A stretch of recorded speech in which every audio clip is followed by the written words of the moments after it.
forward to car shopping with Sewell because I know that the whole process is going to be seamless, comfortable, and we're going to be taken care of. Buying a car is a big life event. I just felt very relaxed through the whole process. They put us at ease. There wasn't any pressure. It really felt like we were sitting at home trying to buy a car, especially with the cookies. I drive a Sewell. Discover our wide variety of new and certified pre-owned vehicles at Sewell Cadillac. The Highland. Our players believe they can win. The Highland Park ISD Board of Trustees has called a maintenance and efficiency bond election for November 5th. District residents will have the opportunity to vote on a singular proposition totaling $137.3 million.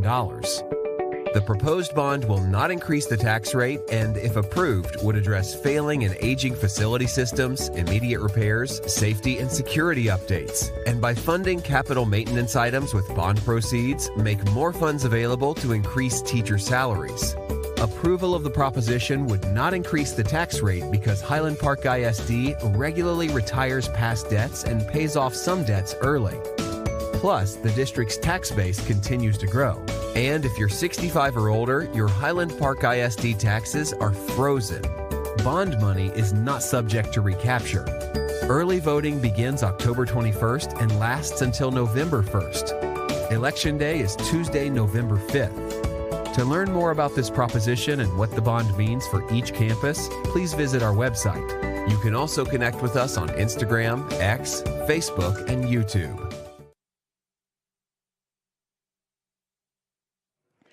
Welcome to Highland Park football from Randy Allen Field at Highlander Stadium. The Scotties home to face the Tyler Lions tonight. Along with Jim Castelaw, I'm Russell Scott. We welcome you in. Highland Park comes in 3-1 following last week's loss to Cherry Creek. Tyler's 2-2. They're also coming off a loss. They got beat by Lufkin last week, 39-27. We always talk about how exciting it is to begin the season, Jim.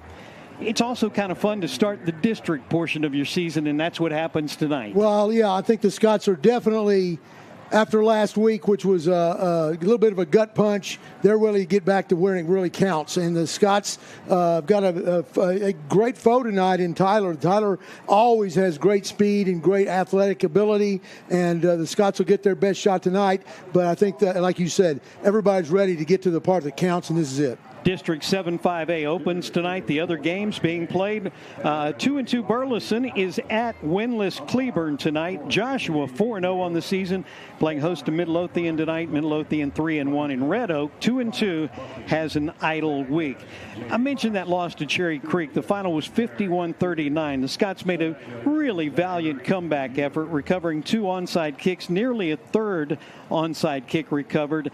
How do they bounce back? What kind of week has it been? What are we expecting them to come out as tonight? Well, talking to the coaches and players, they nobody wants to lose, but they see it for the advantage it can give them. It'll help them identify weaknesses, and that's what it's all about. You don't want to get into the 11th game of the season or the playoffs and all of a sudden start going, hey, this team just exposed a weakness. We don't have time to fix it. In this situation, Cherry Creek was a very good opponent, one of the best offensive lines I've ever seen. They in a good sense, they held well, they released well, they had great skill people. Again, nobody wants to go down that road of losing, but sometimes it's the best thing that can happen to you and you don't realize it. Let's take a look at the highlights from last week. Here's Highland Park and Cherry Creek here at Highlander Stadium 1 week ago tonight.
doesn't come from a lot of good doesn't always come from losses, but special teams looked really good last week. Had a blocked PAT that they ran back for the 2 points, blocked a punt.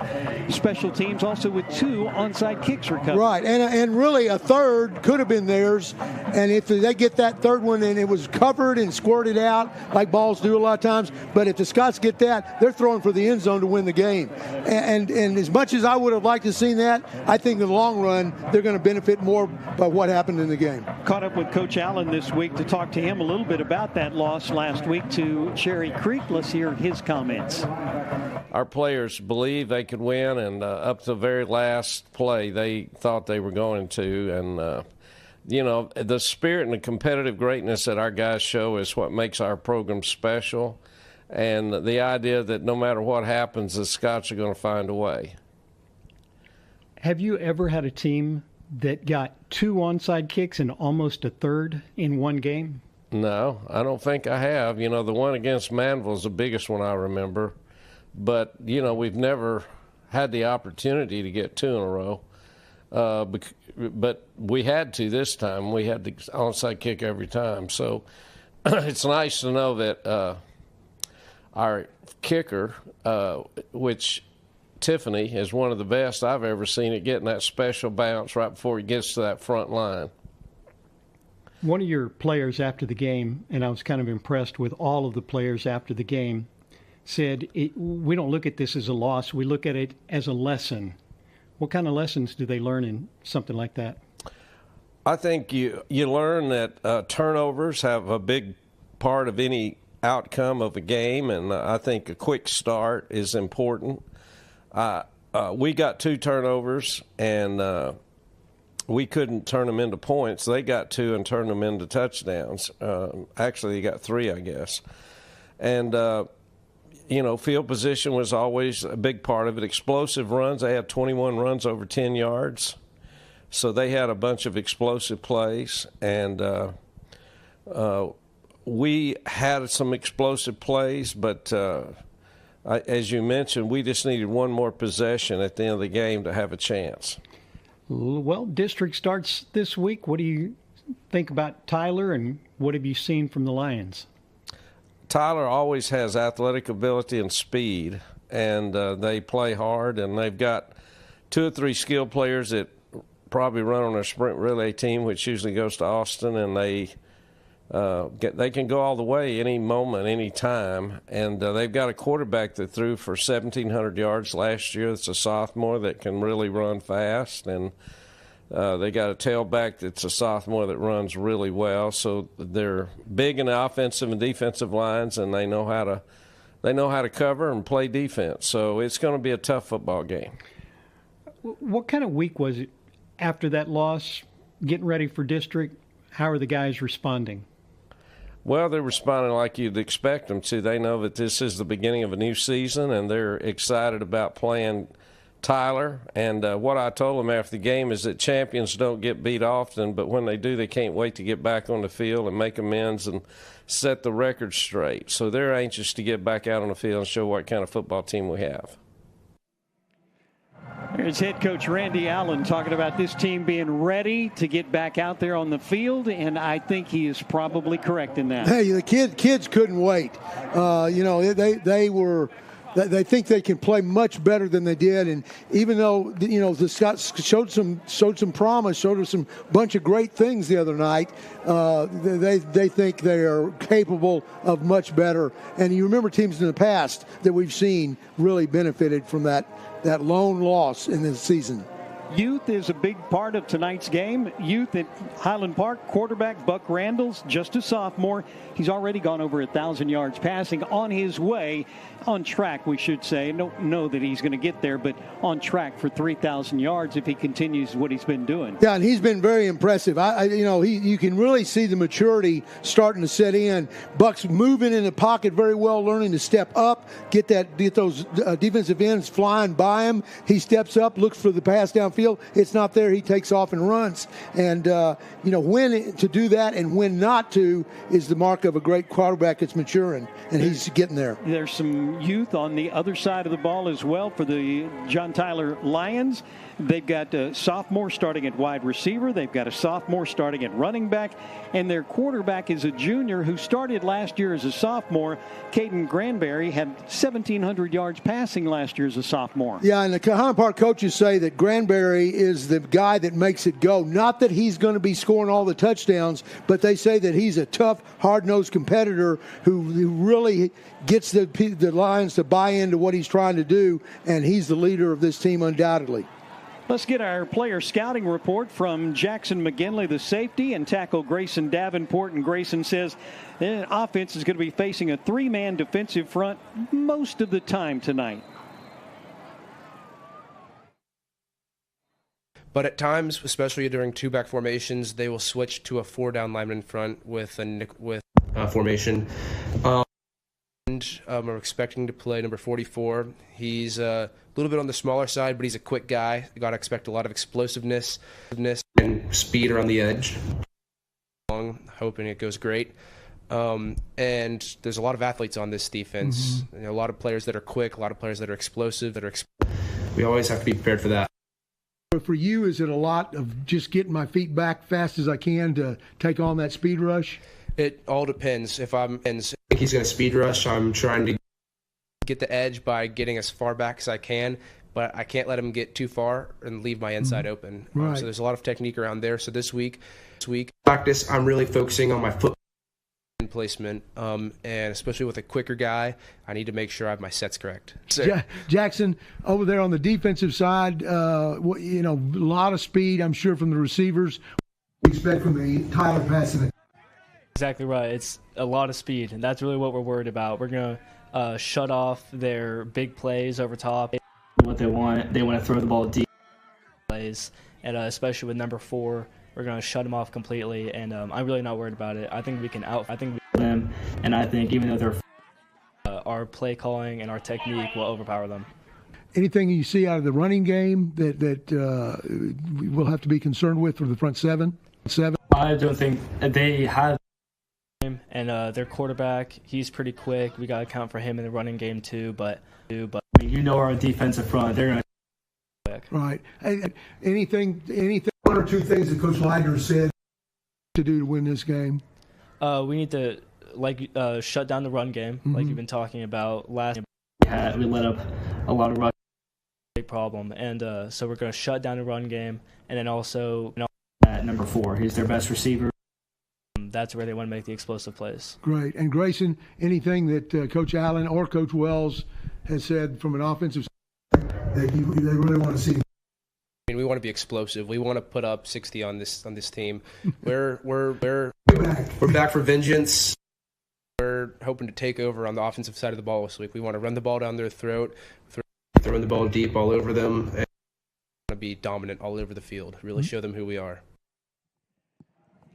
That is Jackson McGinley and Grayson Davenport. By the way, Jackson McGinley will not be playing tonight. He's going to be replaced in the lineup by Ronan Moreland at safety for Highland Park.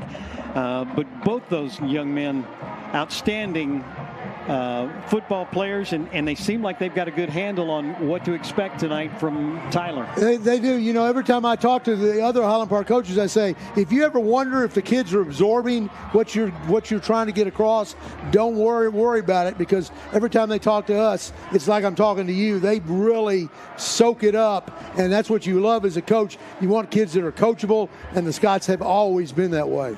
Well, this is going to be the 13th meeting between these two schools. Highland Park leads the series 9-3. They've won 2 straight and 5 of the last 6 games that they have played against the Tyler Lions. But whenever these two teams get together, it's always a lot of fun. They bring a lot of tradition. Both schools have a history of winning football games. And Highland Park, the all-time winningest high school football program in the state. Tyler, the 13th winningest program in the state. And tonight they will square off here at Randy Allen Field at Highlander Stadium. And there they come. Your Highland Park Scots. I'll tell you this, Russell, I'm glad we're playing here at Highlander, Randy Allen Field at Highlander Stadium, and not Rose Stadium out there in Tyler. That's a bunch of good memories there from state championship games, but that's a route, and that's a long haul out there and a tough place to play. They are flipping the coin. We'll let you know who's going to get the football to start with, but first we're going to take a timeout. We'll come back with the start of tonight's game. It's Tyler in Highland Park from here at Highlander Stadium.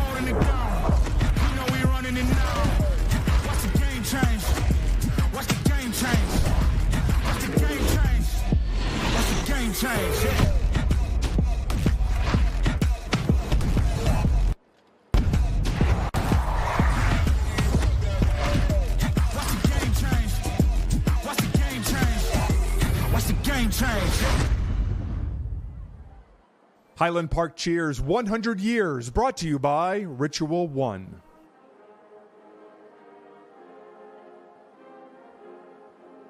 Curtis Law, the game-winning lawyer. I'm a link in the chain. I am a link in the chain. I am a link in the chain.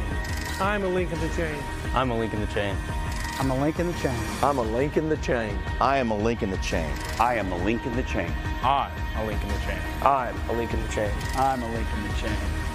I'm a link in the chain. When you play one of us, you play all of us.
I'd like to say thanks to Sewell Automotive for presenting our pregame show tonight, and we are just about ready to get this one underway.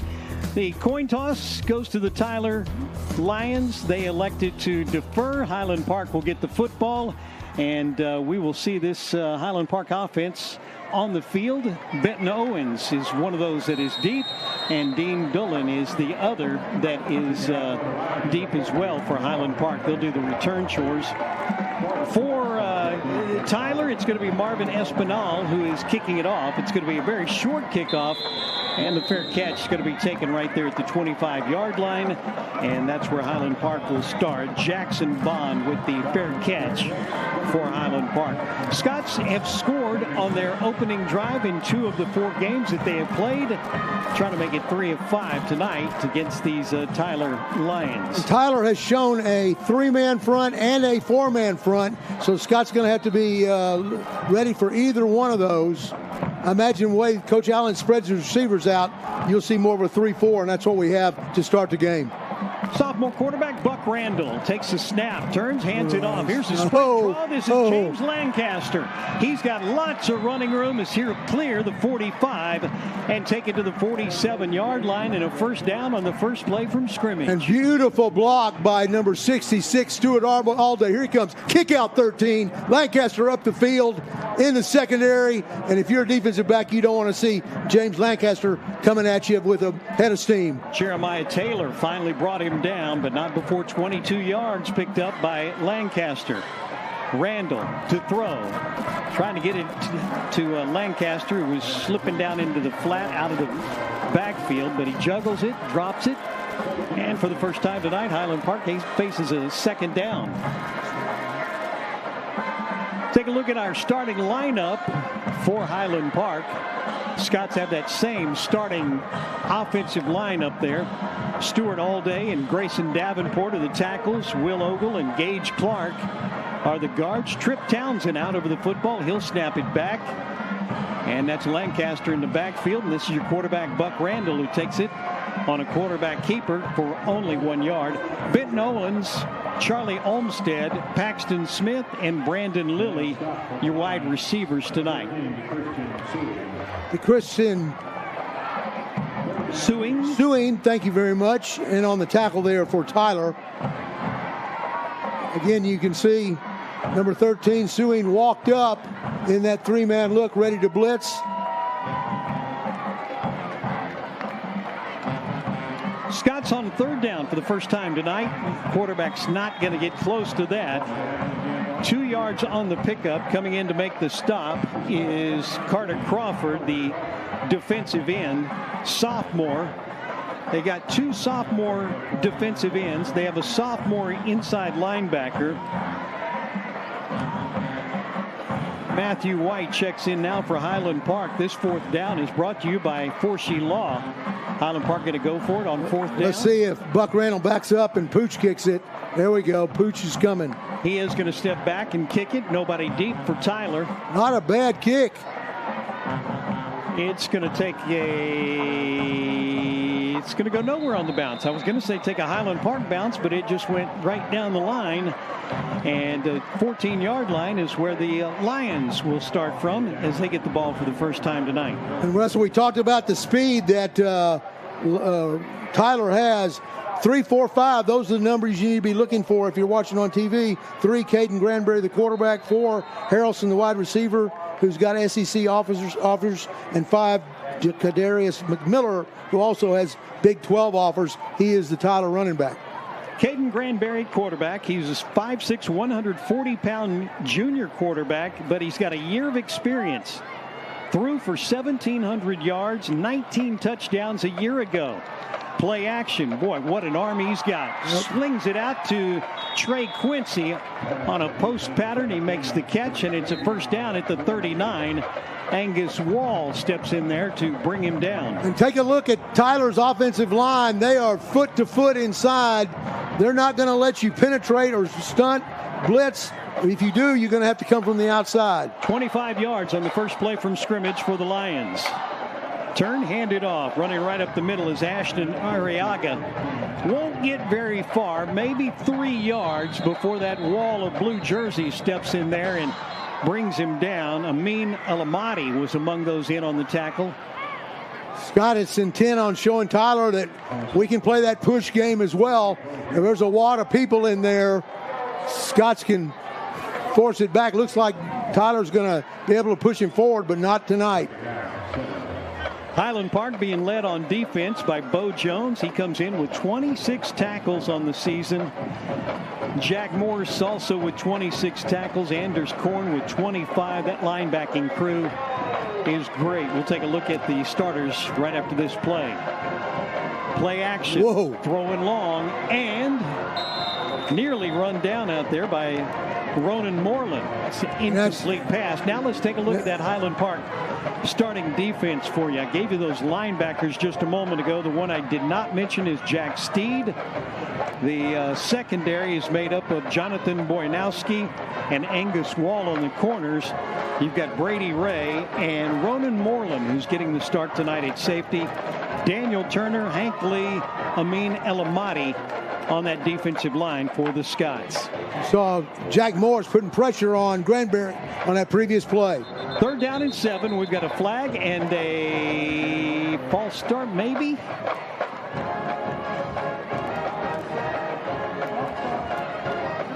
Yep. Procedure call against the offense, moving back 5 yards. That'll be the first flag of the game. And Russell, viewers might notice that big number left guard for Tyler, number 71, Trustin Millard Foreman, is 6'3", 380. So the Scots defensive front are going to have their hands full with that young man.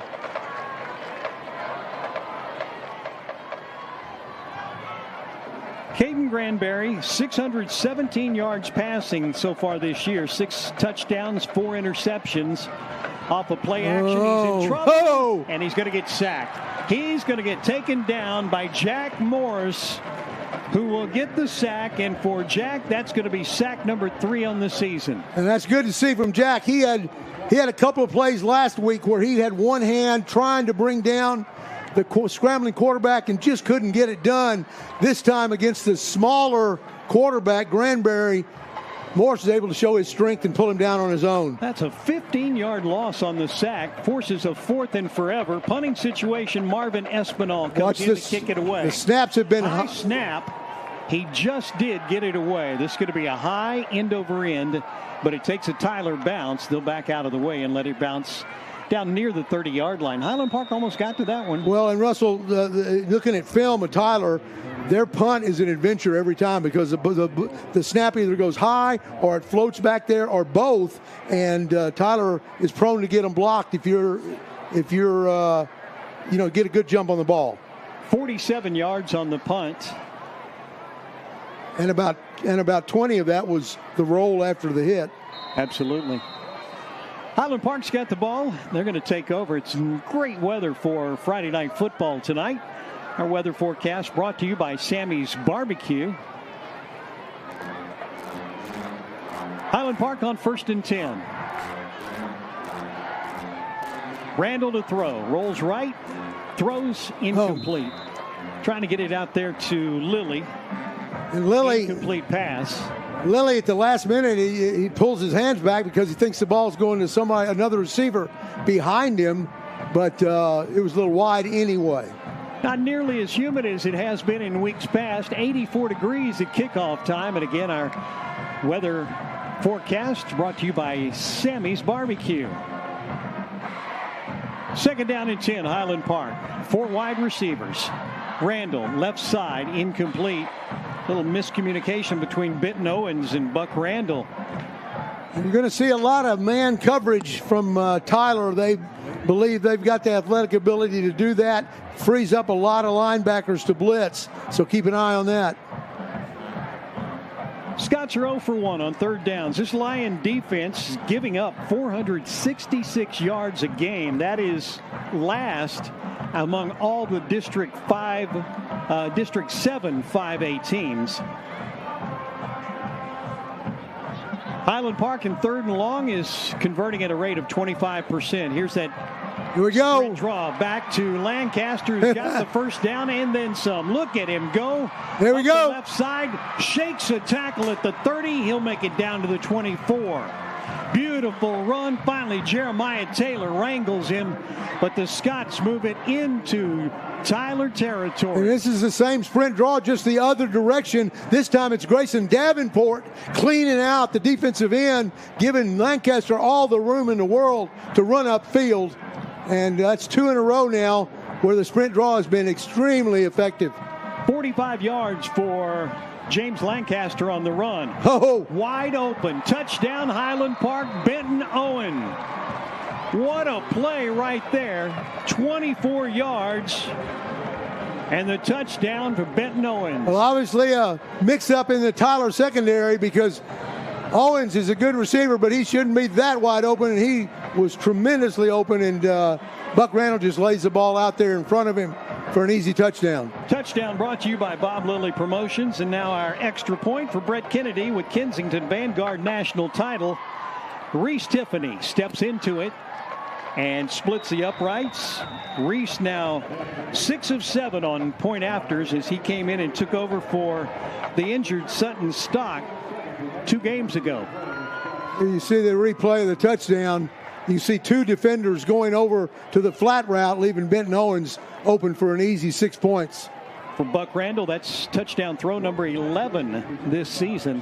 Benton Owens and Randall say they'll take all those you want to give us. Highland Park does a nice job. They score on their second possession of the game, up 7-0 now on Tyler. In the first district game of the season for both of these teams. Russell, we talked a little bit about it in pregame, but Scott's dealing with a whole bunch of injuries that they'd rather not have. But again, if they can get these young men healthy by after the bye week, I think they'll consider themselves fortunate. Here's that scoring drive for the Scots. They go 69 yards in 4 plays, take all of 45 seconds to get it done. The touchdown, a 24-yard pass from Buck Randall to Benton Owens. Tiffany adds extra point, and with 7:27 to go in the first quarter, it's Highland Park 7, Tyler nothing. Drive recap brought to you by the Nix family, and we thank you for your support.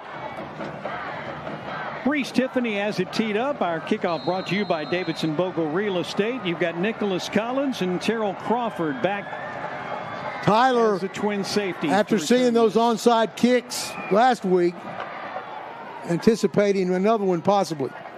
It's going to be Crawford from the 16. He'll bring it out across the 26, near the 27. And for the second time tonight, we'll get to look at the Tyler offense. And again, the Tyler offense directed by Caden Granberry at quarterback, completing 50% of his passes this year. Kadarius McMiller starting at running back. He's a guy who's got 347 yards coming into the game, but he's averaging 6.5 yards per carry, and he also has 9 offers to play Division I college football. And he's only a sophomore. Which as a sophomore is not bad. He's doing good. 4 wide receivers. Handoff. This is going to be McMiller. He'll pick up 6 right up the middle. Bo Jones there to make the tackle for the Scots. Scott coaching staff very pleased with how Bo Jones is playing. They said he's getting better and better. There you see a situation where Bo doesn't make the tackle. Kadarius McMiller maybe he's still running.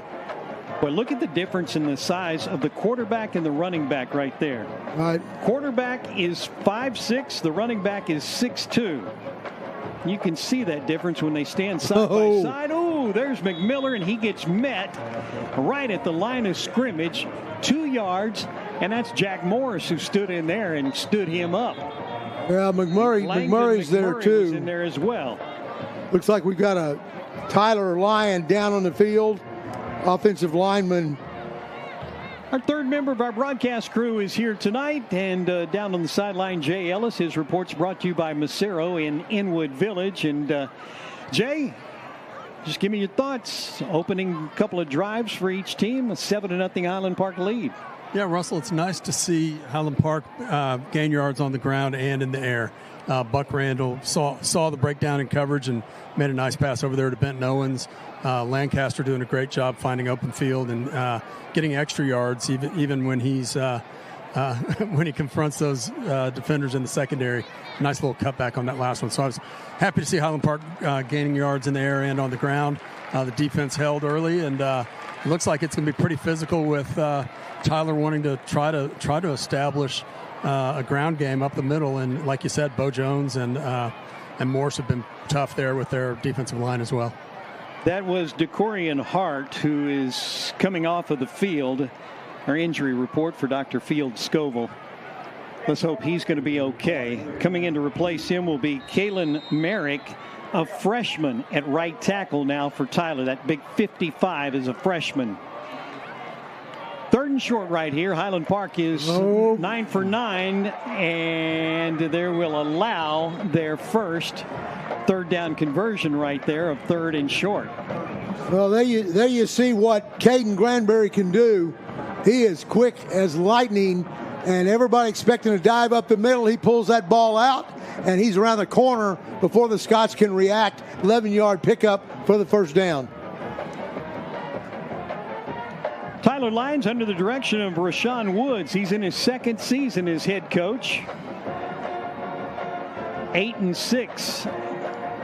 Oh, what a move. Taking over. There's a nice little pass into the flat left side to Davian Sorrells. And coming in to make the stop for the Scots is Ronan Moreland. Again, Moreland starting for Jackson McGinley, who is out with an injury this week. Yeah, Brady Ray is a little bit banged up as well, the other Highland Park safety, but he is out there playing tonight. I know the Scots will miss McGinley, but coaches say Moreland is very capable. And you get a look at Daniel Turner right there, big number 93. Senior defensive end, 25 tackles, 2 sacks, 13 quarterback pressures. Timeout on the field is going to be taken by the Lions to talk about this just a little bit. I've seen him. I know he's in the stands. Pat Sauer is wandering around after missing last week's game. He's at a wedding. No, this week he's here. Okay. Unless somebody's getting married, maybe he thought it was going to be a wedding here. Yeah, Pat's, I'm sure, lining up his first victim parent. Well, people love talking to Pat in the stands. They wave him over whenever they can. I love it when he gets the parent of the big play right after they've scored. All right. Tyler now with the ball at Highland Park's 41-yard line. They'll scrimmage from the left hash.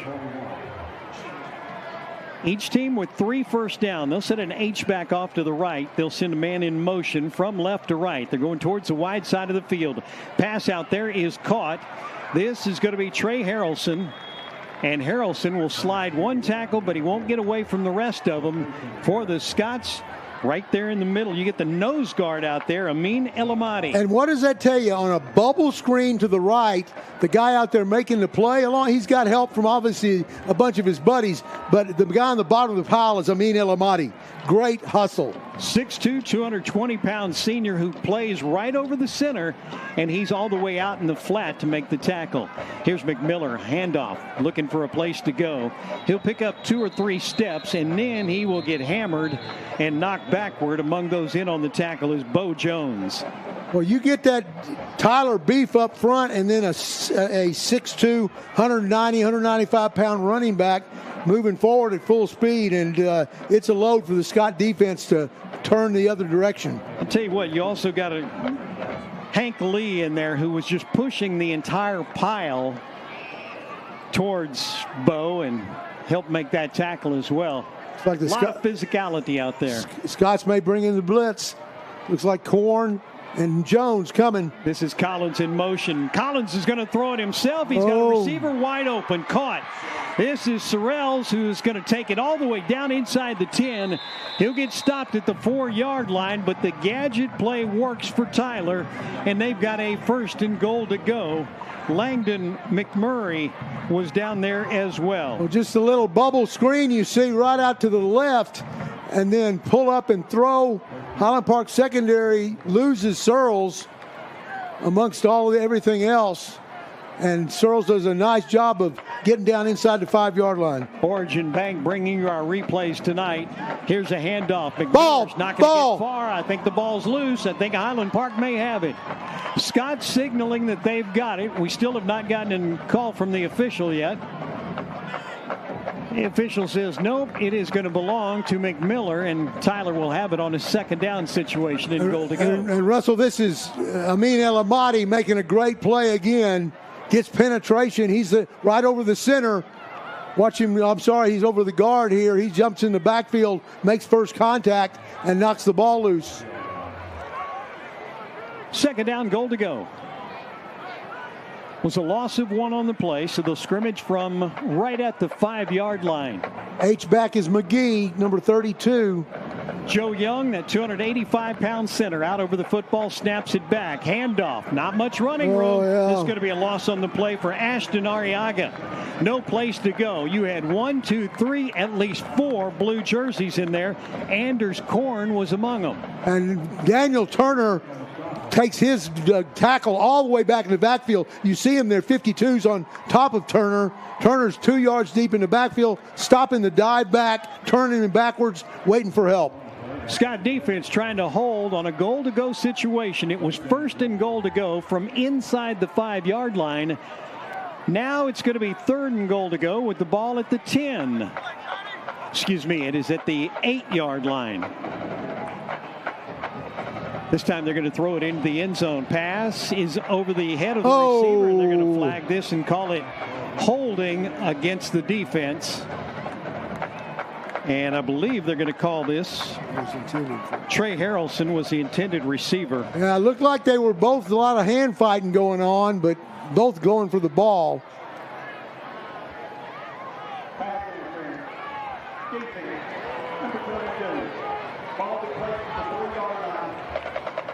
Get a better look at it right here. Granberry just throwing up the fade route.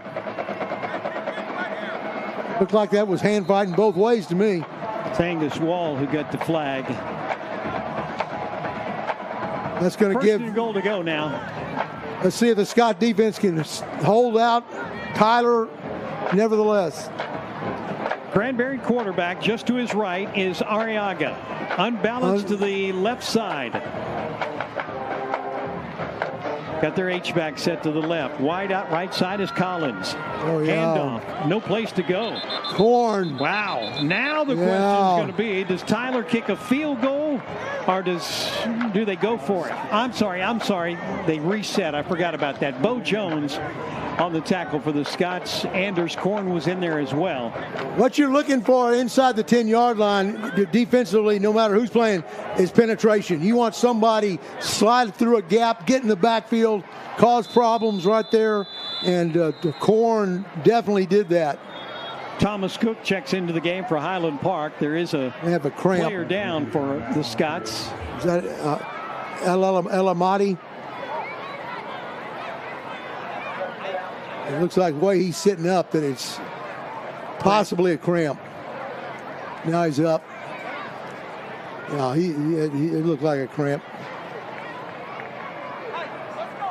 2:14 to play, first quarter. 7-0 Highland Park. The Scots had to punt the ball away on their first series. They were able to score on the second series. And now trying to keep the Lions out of the end zone on their second possession of the game. Highland Park's scoring drive a little while ago, 4 plays, 69 yards. It took them less than a minute to move it downfield and get into the end zone. All right, keep an eye on the receiver out to the bottom of your screen. Number 4 is Harrelson. DeCannon right side. They threw it that way. It's going to be incomplete. Sadadrian McGee, the intended receiver. He's only a freshman. They leak that H back out. He's easy to get lost. Could have been an easy touchdown for Tyler. Brady Ray in coverage right there, but it's going to bring up third down. Well, I'm impressed with Granberry, Russell. He is quick. Scots have not seen a quarterback with those kind of legs and that quickness so far this year. Just inside the 5-yard line. We'll call it the 4. Granberry takes the snap, turns, hands it off. This is Arriaga. He's not going to get in. And now it is going to be 4th down, and Tyler's got a decision to make. Bo Jones in the backfield again.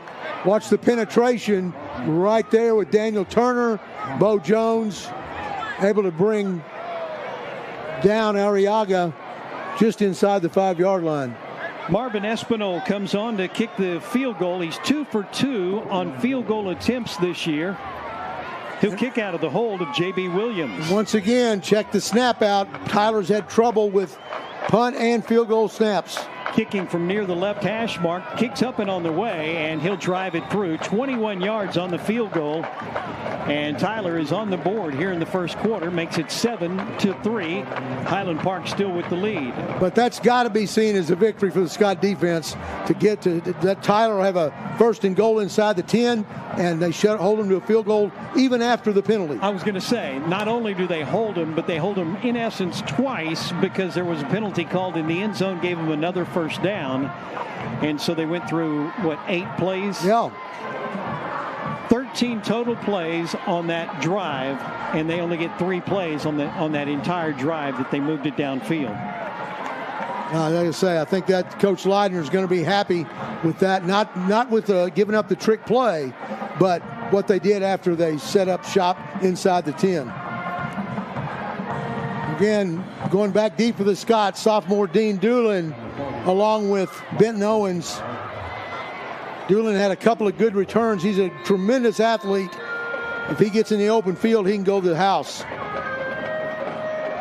And again to kick off, Marvin Espinol, the sophomore kicker for Tyler. Our kickoff brought to you by Davidson Bogle Real Estate. It's going to be a high short kick. Fielded from about the 27-yard line. He'll dance up to the right side. Jackson Bond again with the return for the Scots. There's that scoring drive for Tyler. The Lions go 68 yards in 10 plays, take 4 minutes and 46 seconds off the clock. The scoring play, a 21-yard field goal by Marvin Espinal, and with 1:14 to go in the first quarter, it's Highland Park 7, Tyler 3. Isaiah Lee is in the game. He'll be in a slot to the bottom of your screen. And now he's going to take that inside pitch counter right up the middle. He's got a little bit of running room, and that's going to be about a 6-yard pickup. Isaiah Lee on the carry, and DeCannon Suing steps in to make the tackle. If you see 14 and 13 out there, one is DeChristian Suing, the other is DeCannon Suing. They are twin brothers.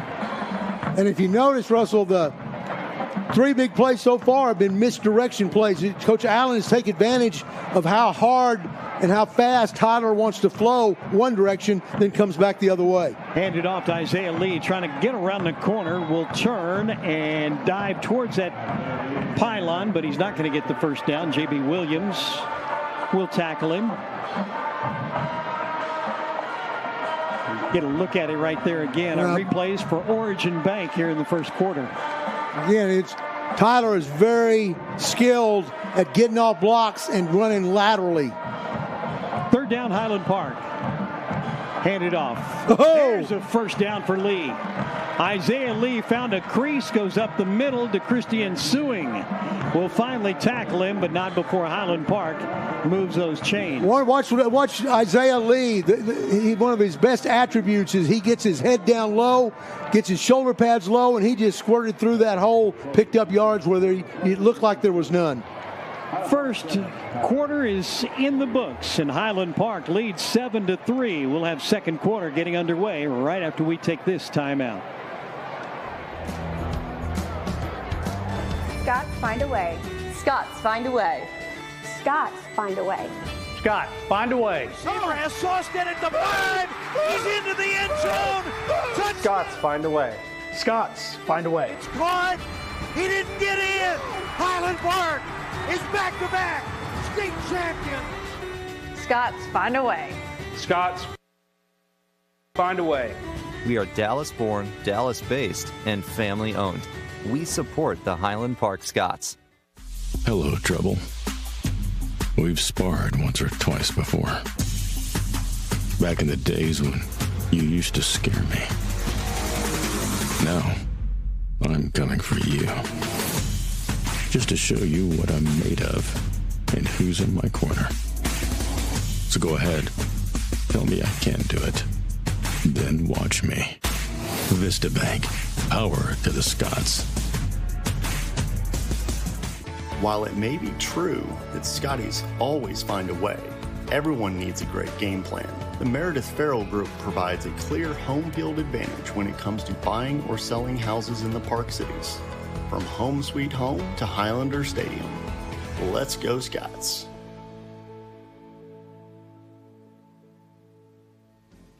Scott's able to cover the fumble and lose 4 on that play. Highland Park, second play of the second quarter, up 7-3 on Tyler. Here's Buck Randall to throw. Looking left, Benton Owens. That's going to be over his head and incomplete. So in the first quarter of play, Highland Park had 109 yards of total offense. Tyler had 76 yards of offense. Maybe more impressive for the defense for Highland Park. They held the Lions to only 6 yards of rushing. And that's big. After last week, that's extremely big deal for the Scots defense. Third down and about 14 coming up right here for the Scots. Buck Randall just going a little bit deep on his receiver, Benton Owens. Previous play, big third down play, 3rd and 14.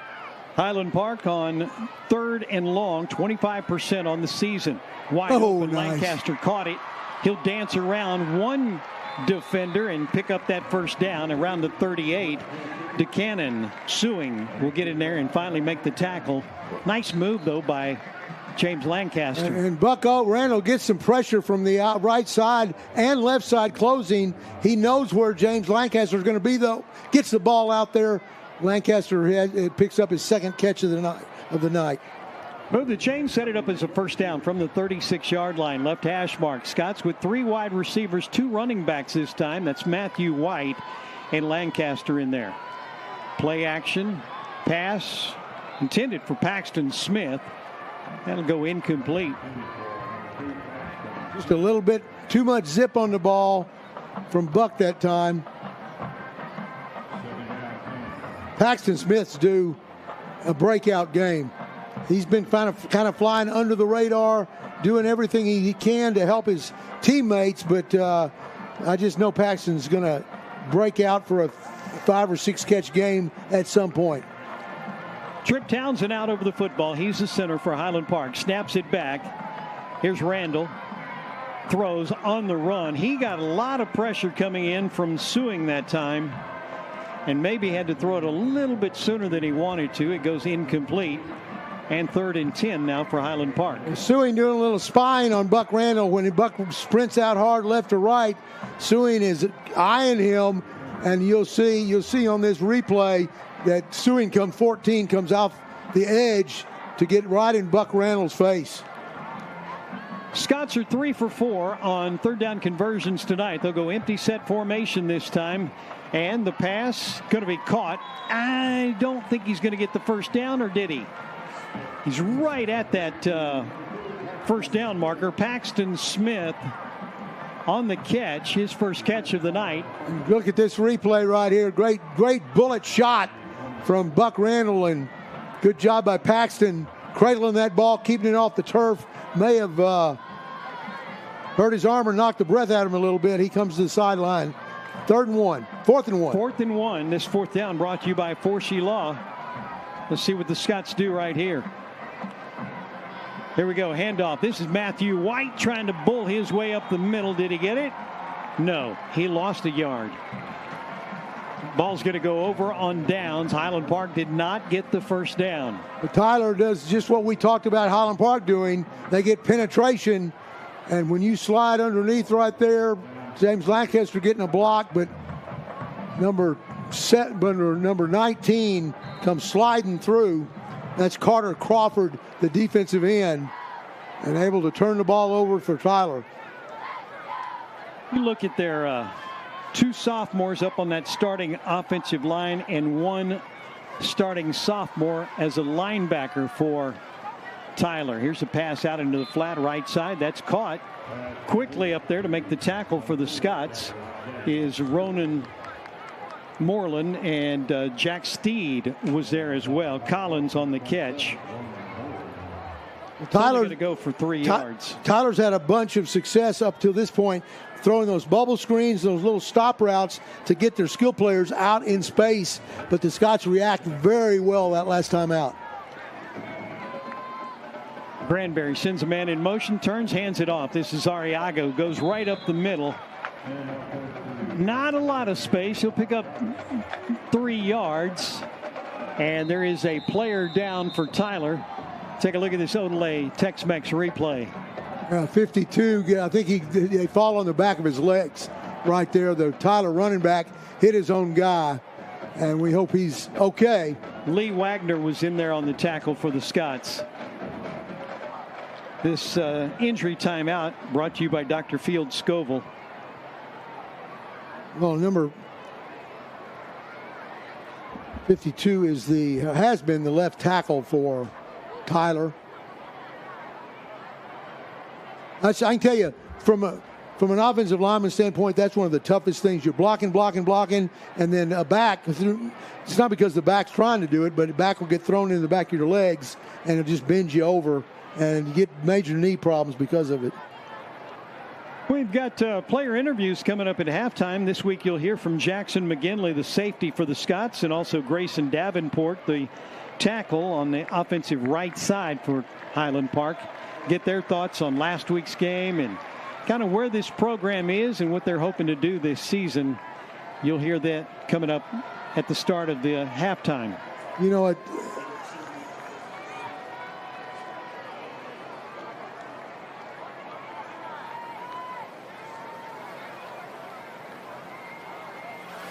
Okay, they get the injured player off the field. And for Highland Park, we have a change. Is that what you said, Jay? No, Ronan is. Ronan Moreland in at safety. That's 27 for Highland Park. Yep. That's Thomas Cook, the backup defensive end for Scots that is getting. We've talked about him 3 or 4 times over the last 2 or 3 games, getting more and more playing time because he makes things happen. And right there, he may have caused Tyler to jump. Second penalty of the game. Both have gone against Tyler. Lions will scrimmage from the right hash. So 2 wide receivers go to the wide side of the field. 1 goes to the narrow side. Now they send a man in motion. Daniel Turner. They're going to throw long into double coverage, and it was almost intercepted. Incomplete. Trey Harrelson, the intended receiver. Jonathan Boyanowski and Brady Ray were back there defending. And watch Daniel Turner just light up Caden Granberry, the Tyler quarterback, as he releases the ball, causes it to sail high, almost still completed, but good coverage downfield, and Daniel Turner finally getting to do what he does best. He's lined up out wide, rushing from the outside, and he's able to make connection on Granberry. Second punt of the night for Tyler. Last one went for 47 yards. Again, check out the snap. Last one floated and was high.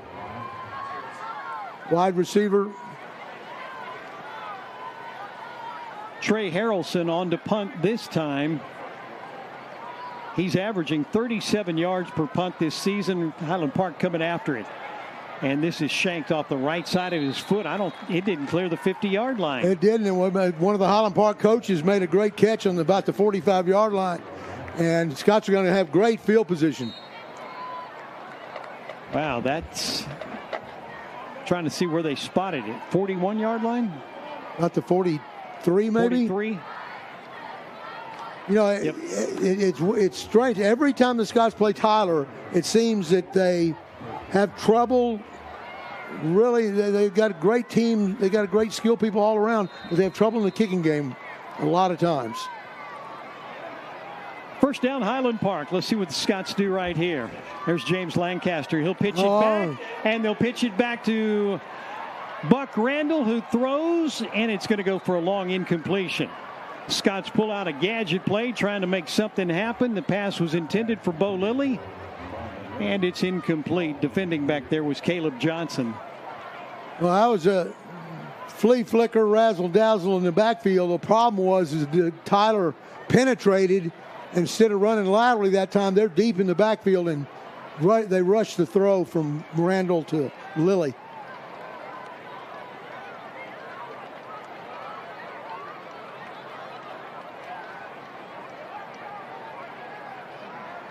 Here we go. Okay, Scots with 4 wide receivers. Lancaster stands just to the right of Randall. Whoa. Randall in trouble. He'll get sacked.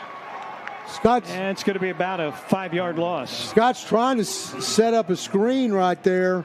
That's why the lineman took off maybe a little too quickly. You'll see him here kind of brush the defense, let him go, but Tyler's so quick there on top of Buck Randall before he can set up to make that throw out to the right or left. 3rd down and long coming up now for Highland Park. Crawford, Taylor, and Bush, the 3 defensive linemen for Tyler. And they're a load and quick. 6-yard loss. Now 4 wide receivers again. Randall steps up in the pocket, throws long, has a receiver. It's going to be incomplete. Brandon Lilly, the intended receiver. He was being followed down there by Caden Drummer. Good pocket that time. Nice pass protection for Buck Randall to step up and launch that ball. Just a little too much. Let's see if the Scots are going to pooch kick again or go ahead. Coach Allen's going to go ahead and try to go for this with 7 minutes to go in the half. This 4th down brought to you by Forsey Law. Scots go for free play. Left side. I think somebody jumped on that defensive front. We've got a flag thrown, and Highland Park will get another chance at this. Jay made a good point down there that center has to be looking wide out of the corner of his eyes, left and right, to be able to do that. Join us right here, brought to you by Macero. Jay? Hey, I had a chance before the game to talk to Andy Townsend, who's the father of Trip Townsend, the center. Of course, Andy's a coach at A&M Commerce, and his son, the center, Trip Townsend, knows football. Trip made a great play there. Highland Park was likely going to punt anyway. Trip saw him jump and gave him a chance. And I wanted to say hello to Trip's grandmother, Carol Townsend, who's watching all the way over in Lake Highlands. What part of town was that? Way over to the east in Lake Highlands. That's like long way off. This is Whitaker punting for the Scots. William Whitaker in to kick it away. That's going to be Caden Drummer back to do the return chores. And Whitaker has been outstanding this year in getting his kicks to turn over, and he averages 37 yards a kick, but he's had several that have gone farther than that. False start, is that what it was? Yep. Oh, high snap. Whitaker will pull it down. Boy, he gets a beauty of a punt. Drummer all the way back to the 1-yard line. He got clocked at about the 10. Is that McMurray? Right there. Let's see who's on the bottom of that pile. That may be number 40. 74 was at the very bottom for Highland Park. 74. 74 was Braxton Giffen. Who may be the new deep snapper, is it? And Luke Seeley was down there as well. But a great pop on the return man. Scots have going with a new Cameron Kaysen was injured in last week's game. And Scots are looking for a new deep snapper for tonight's game. Drummer got a 9-yard return. Tyler's going to start deep in their own territory from the 10-yard line. Punt went 46 yards. Pass left flat. We had a flag. The pass was caught, and he'll be spun down at around the 28-yard line. If it stands, it's a first down. Not sure it will. That's Trey Harrelson who caught it, the sophomore wide receiver. Came into the game with 214 yards receiving and 6 touchdowns. Boyanowski in coverage out there for the Scots.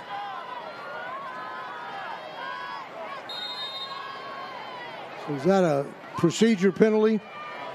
Man downfield. Man downfield. Lineman downfield. The center, actually. Again, we've talked about this before, but when you run RPO plays where the quarterback has the option, sometimes you're going to get that with offensive line.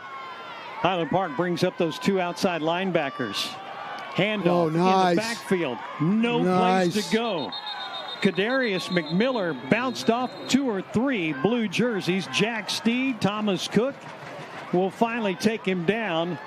Watch Jack Steed and Thomas Cook play pinball right here. Steed, Cook, Bring Jack Morris in for good measure, and you're not going anywhere. It's going to be a loss of 1 on the play. Now second down and a long way to go. They've got to get out to the 20-yard line. Cook's not as big as you think he would have to be, but he gets off blocks. Screen to number 17. Lions need 16 yards to convert this into a first down. They'll turn it, hand it off. McMiller's got room. He fumbled it. Highland Park's got it. Scots have the football. Highland Park has it. Jack Steed jumped on it. And the Scots have the turnover. Great job by the defense. Look at this replay right here when it comes up in a minute. There's the turnover. That turnover brought to you by Patrick Services. Right here, watch this. It looks like he's wide open into the secondary. But right there, that's Angus Wall. Puts his head right on the ball, pops it loose, and Jack Steed says thank you very much. Highland Park will have the ball in Tyler territory, inside the 10-yard line. They'll start from the red zone. Snap it back. Play action, swing it into the right flat, and this is Matthew White, and Matthew White will stroll into the end zone for the touchdown. 10-yard touchdown throw for Highland Park. And the Scots make Tyler pay for the coughed-up football right there. Matthew White just leaks out into the right flat, and Buck Randall's got an easy throw for the Scots touchdown. On with the extra point comes Reese Tiffany. 1 for 1 tonight. 6 for 7 on the season. Hold is down, and the kick is good. And Highland Park extends their lead out 14-3 now on the Tyler Lions. Braxton Giffen is the snapper on that for the Scots. We'll get a look at that replay right here. Fake that ball to Lancaster. Nobody on Matthew White. Walk to the corner and the flag and a touchdown. Trying to figure out where DeChristian Suing had gone. He kind of got lost. 13 right there. That's that little flood route with the running back out in the flat. It's one of the toughest routes to cover because you got the quarterback looking right at you, and you got to decide: do I stay on the quarterback? Do I go with that fullback floating out? There's Matthew White right there, number 34.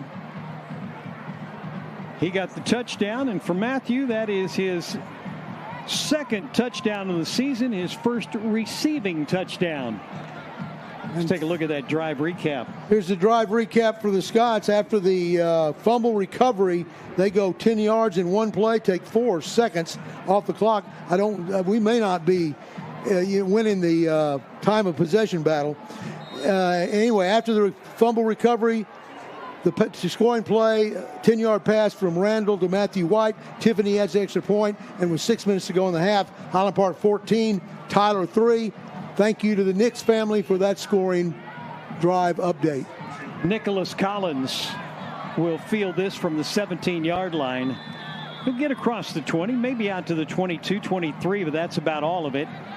Wagner in on the play along with number 21. That's Corbin Monk in on the coverage team.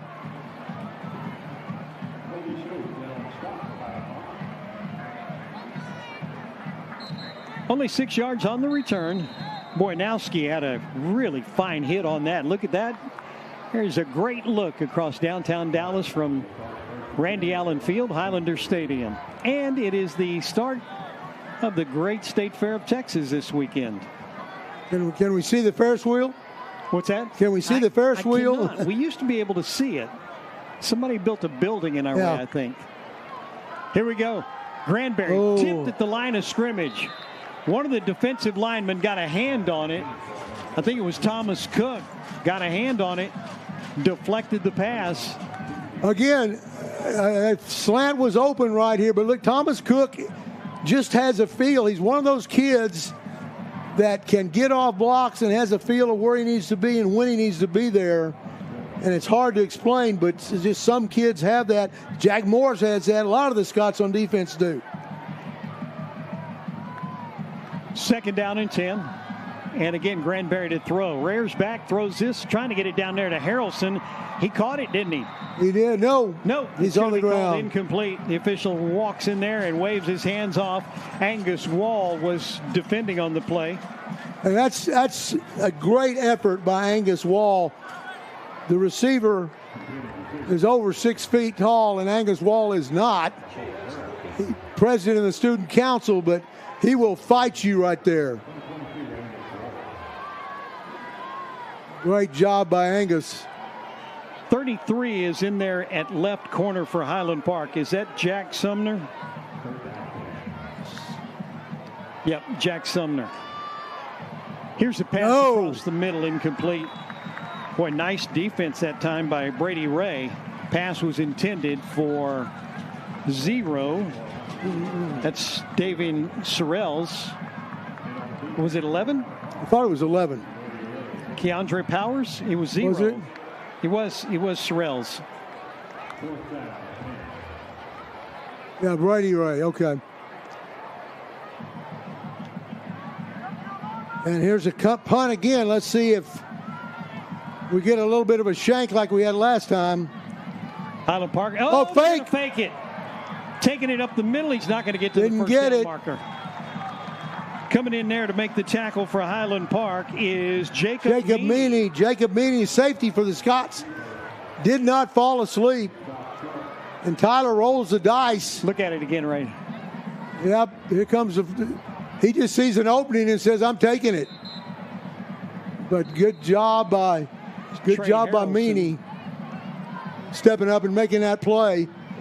Gives the Scots tremendous field position once again. Second consecutive series that Highland Park will start in Lion territory. Here's quarterback's going to take it. Oh, here we go. And Buck Randall down near the 10-yard line, but there is a flag thrown, I believe. I believe the Lions had 12 on the field. To Christian Suing comes in to make the tackle. 12 men on the field. They still allow Highland Park a first down. You see Buck Randall scamper 1, 2, 3, 4, 5, 6, 7, front. 8, 9, 10, 11, 12. I think that's 12. Count them. Randall into the end zone. Touchdown, Highland Park. Case Messer. I believe there was a flag thrown. I think it's going to be offsides on the defense, so I think the touchdown to Messer will hold. Well, Messer has proven that he may have been a backup to start the year. He may not be much longer. He does a great job of going and getting height right here and bringing this ball down. We'll look at it after the extra point. Tiffany on for the extra point, brought to you by Kensington Vanguard National Title. Kicks up and on the way, and it's good. Highland Park, 21-3 lead on the Tyler Lions. Watch where Buck Randall puts this ball. Lots of nice protection. Just lay it up. Didn't get to see it, but a tremendous high point by Messer. Maybe you catch it here. Jeremiah Taylor defending on the play. And down in the stands, Pat Sauer has his first guest, and Pat's reports are brought to you by Macero in Inwood Village. Pat. I don't know if the sideline camera can see us, but I'm on the 40-yard line, and I've got Angus Wall's grandfather. Introduce yourself. I'm looking at the trailer. I see this camera down there. Yeah, I'm Dick Wall, Angus's grandfather, and I went to Thomas Jefferson High School in San Antonio, graduated in '66. Played quarterback there. So I'm all about Angus tonight. Hey, Angus had what might have been the play of the game when he stuck his helmet in that football, but then there was another one, that pass breakup. Yeah, Angus is gritty. He's a never-quit guy. He gives 110% every play. Not the biggest guy on the field, but he's got one of the bigger hearts. And so what's odd about this whole deal is one of his friends at Jefferson dated my oldest sister in San Antonio. Anyway, thank you so much. No kidding. So was my sister. Anyway, all right, take care. Thank you. Nick Collins on the return. He took it from the 12 out near the 28-yard line. And Russell on the stop is Boyanowski right there. Comes down and makes a good hit. Here's that scoring drive for the Scots. They take 24 seconds. The touchdown, 11-yard pass from Randall to Case Messer. Tiffany adds the extra point, and with 5:10 to go in the half, it's Highland Park 21 and Tyler 3. Tyler gets the ball. They'll start at their own 29-yard line. From the right hash, they'll send a man in motion across the formation. And Granberry wants to throw. He's got to get rid of it. That was a busted play. I'm not sure what they were trying to do, but none of it worked out. Harris Leinert in, Russell, at nose guard for the Scots, getting some time, number 99. By the way, I want to say hello to some folks in San Antonio who are listening to us tonight. He mentioned... Mr. Angus mentioned that he went to, Mr. Wall mentioned that he went to Thomas and Jefferson High School down in San Antonio. My wife, kids, and my mother-in-law, Juanita Alcacer, all listening down in San Antonio tonight. So, howdy, folks. I miss San Antonio. Went to school there. Got that statue view out there in front of Trinity University. Jack Moore. Pass out into the flat left side. They're going to get about 10 yards on it. Jack Moore. They got the first down, though. I did some student teaching at Thomas Jefferson 100 years ago. Good school. 8 yards on the completion. It's going to bring up third down and short yardage. I always wondered if the back can feel Jack Morris closing on him, because it's like he's a cat of some type closing in for the kill. Lions are 2 for 6. Oh, my goodness.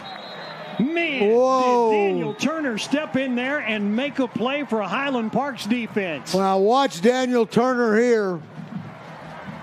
Pitch went to Davion Sorrells, and Daniel Turner just stepped in there and annihilated him. They pull both guard and tackle and make the fatal mistake of not blocking either Leinert or Daniel Turner. And Daniel Turner just says, "Thank you very much. I'll knife you down for a 6-yard loss." Fourth down situation now, and Highland Park, again, they nearly got to the punter. Matthew White, the return man, will let it bounce out of bounds, and the Scots will get it back. 3:34 to go in the second quarter. Highland Park up 21-3. And coming up at halftime, we will show you the Highlander Marching Band and the bells, and we'll also hear from safety Jackson McGinley and tackle Grayson Davenport. And Russell, right at the start of halftime, there's going to be a special ceremony honoring Gary Weber, naming the indoor facility after Gary Weber, who's a Highland Park graduate. And then also Lance McElhaney from the 77 through 79 Scots going to be inducted into the Highland Park Football Ring of Honor. Seventh possession of the night for Highland Park. Empty set formation. Throw to the right side. Matthew White caught it. Steps out of bounds right at the 40-yard line. That'll be a 7-yard pickup. Scots look like they can do that all day long down the field just with those sideline routes. I know Buck Randall works on them with his receivers constantly during practice. Empty. 3 wide receivers to the lower side of your screen, 2 to the top, and they'll send White in motion. Buck Randall looking for somebody to go to, will tuck it and run with it. He might get back to the line of scrimmage, and that's about all. And that's Cadraylon Quincy who steps in to make the tackle. 1 yard. Looks like Tyler had the first and second option covered. Buck just breaks out of there. Third down at about 3. Tyler looks, to body language wise, just a little gassed. Scots maybe will take advantage here in the under 3 minutes to go in the half. Scots have converted 3 of their 6 third downs tonight. Let's see what happens right here. Buck Randall to throw across the middle, wide open. Paxton Smith's got it for a first down.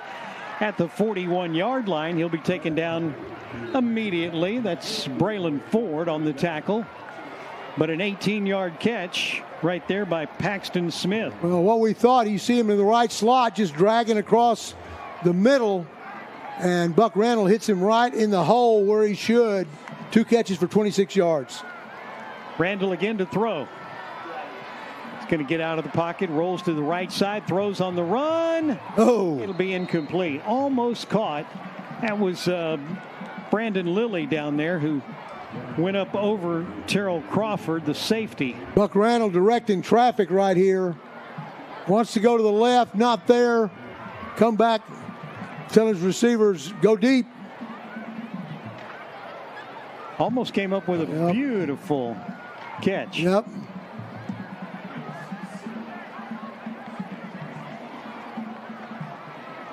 Buck Randall now 8 for 16 passing, 99 yards, and 3 touchdown throws. Nice protection. Boy, he's got a lot of time. Yep. Finally swings out right side, incomplete. That is Charlie Olmstead, the intended receiver. We saw Charlie make a bunch of good catches last week. I wish he had that one back. Olmstead in the game at the slot along with Paxton Smith, Benton Owens, and Brandon Lilly, the wideouts.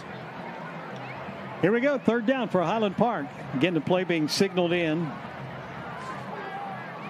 6th play of the drive coming up right here. 2:12 to play, first half. Randall, quarterback keeper. He'll take it up the middle. He won't get to the first down marker, though. He's going to be about 2.5 yards shy. That's DeCannon Suing, leading tackler for the Lions, who came in and made the stop.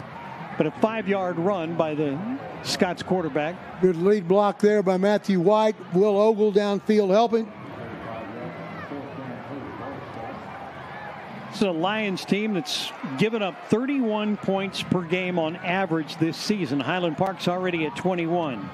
4th down, Lions show blitz. This 4th down for Forshee Law. Play action. Oh, White. He's got the first down. Matthew White up the right side. White's going to get it inside the 15. He'll get tracked down from behind at the 11. That's Suing, who caught up to him and makes the tackle. But it's a 25-yard pass completion. Same route the Scots ran on the goal line a minute ago to Matthew White. He scored easily, this time out in the middle of the field, and he takes it down inside the 10-yard line or close to it. Scots get down into the red zone. They're converting at a rate of 94% once they get inside the 20-yard line. Previous play, great block by Paxton Smith. He's going to have to throw this one away. Buck Randall saw pressure, felt pressure coming in, and he just gets rid of it. Daniel Bush, sophomore defensive end, had some speed and got there and forced him to give it up before he wanted to. A lot of times a sophomore quarterback in that situation will panic and start running backwards and take a big loss. There you see Buck's maturity again. Just get rid of the ball.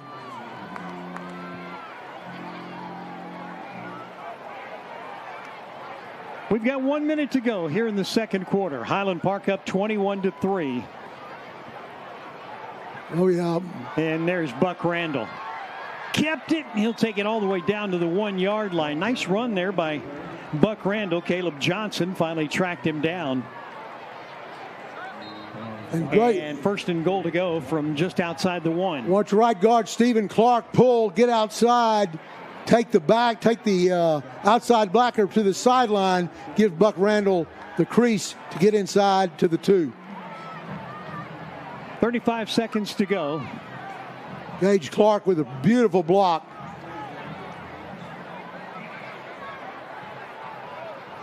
Here we go, Highland Park. Lancaster and White in the backfield, quarterback right up the middle. Did he get it? He's in. Did he get it? Now he got it. 1-yard touchdown run. Buck Randall gets his 5th rushing touchdown of the season, his 4th touchdown of the night. He's thrown for 3 and now run for 1. And he really accelerated into that tooth of the Tyler defense and able to get low enough to squirt in. Here's Reese Tiffany to try to tack on that extra point.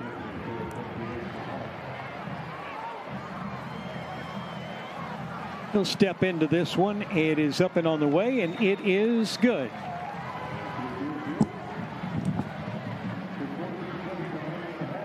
So 28-3 our score now with 14 seconds to go here in the second quarter.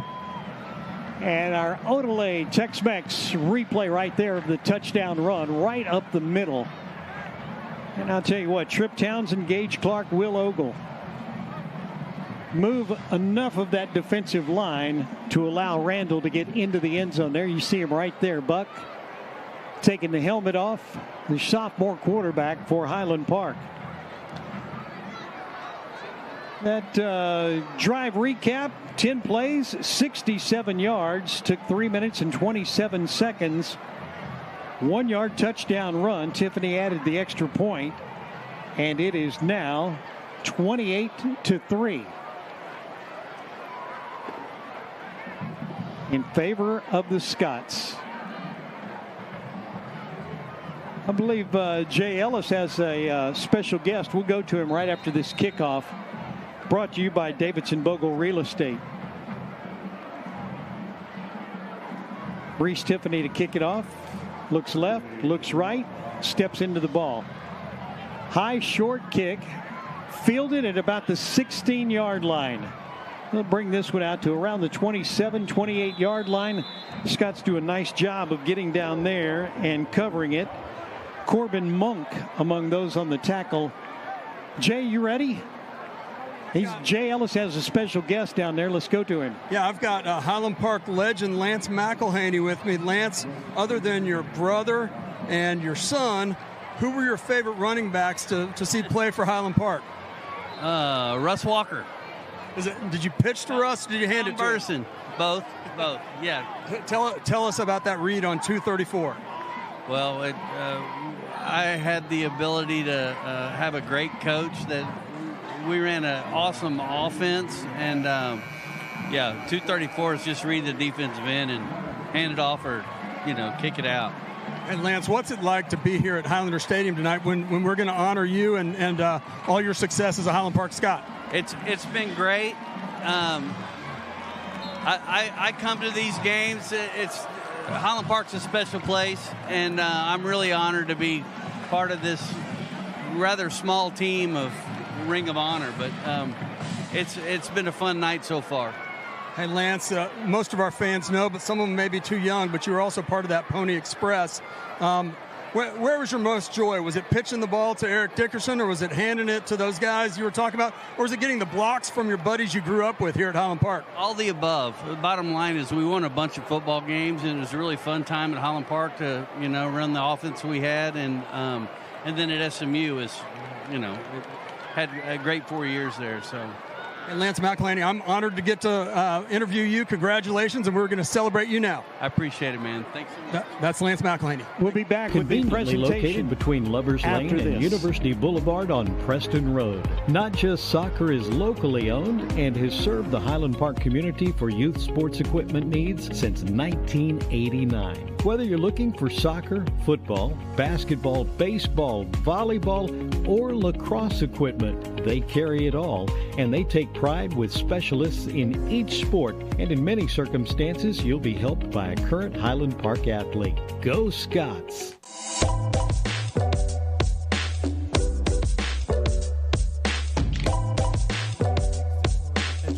Tradition. Tonight, we have a special celebration to express our heartfelt gratitude to a generous donor and recent 70-year class reunion chair, Gary Weber, from the Highland Park High School class of 1954, who has made an extraordinary gift to the Lead for Tomorrow campaign. As a student, Gary made his trek to Highland Park High School with a hitchhiker's thumb and a drive for adventure and success that eventually became the trademark of his life and career. Living just outside the district lines, Weber earned his enrollment in HP ISD by sweeping the gym floors every morning, practicing and performing ruthlessly for the football team, and proving himself academically in the classroom. Gary's generous support as our lead donor for the Lead for Tomorrow campaign plays a crucial role in securing funding to support the foundation's mission to support the district's greatest needs, teachers and staff salaries. To honor Gary, the Highland Park Education Foundation is proud to announce that the indoor practice facility will officially be named the Gary Weber Indoor Practice Facility, and the high school commons will be named the Gary Weber Commons in recognition of his significant contributions. Thank you, Gary, for your leadership, your passion for Highland Park, and for being a champion of education. The foundation, teachers, staff, and the Highland Park School District thank you for your generous and notable impact on our schools and community. Thank you, and go Scots!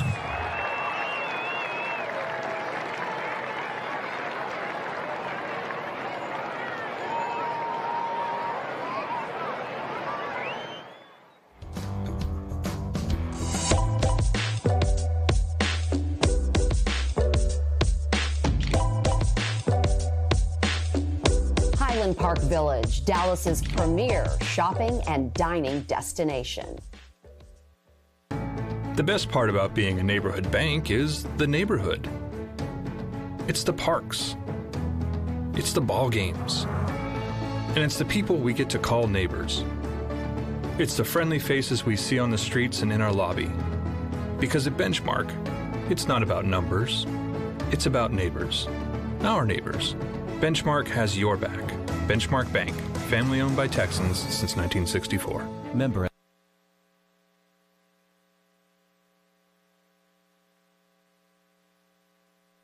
It's the Baker Brothers replay. Team Baker Brothers really stopped that running toilet in its tracks. No more running toilets. Now that's what I call a bathroom break.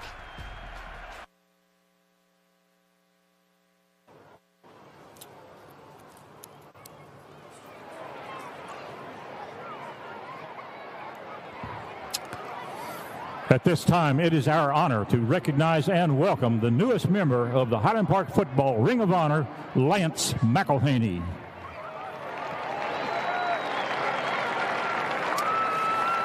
In 1977, as a sophomore, Lance took over Frank Beaver's Veer offense and led the Scots to a 12-0 record before losing the heartbreaker to Plano in the state quarterfinals, 29-28. However, in 1978, he avenged that loss, leading the Scots to a 16-7 victory over Plano before a sellout crowd in Old Highlander Stadium.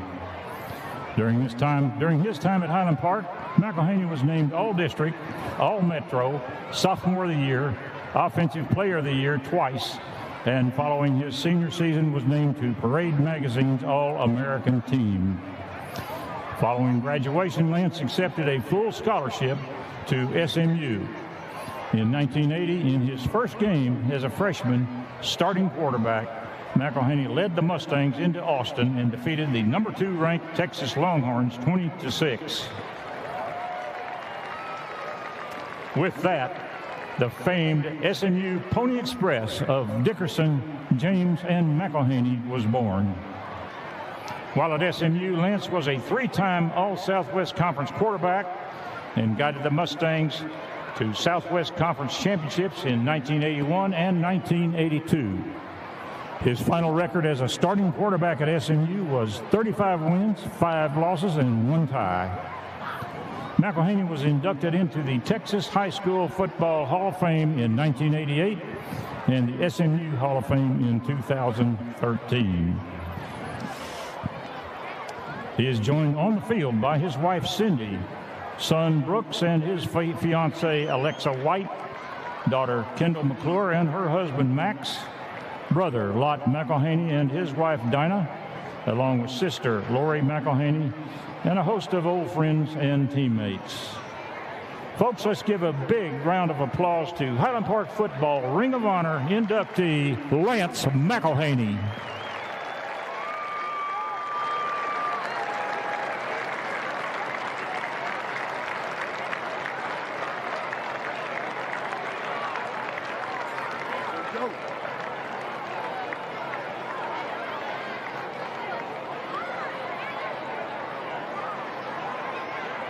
It's the Baker Brothers replay. Team Baker Brothers really stopped that running toilet in its tracks.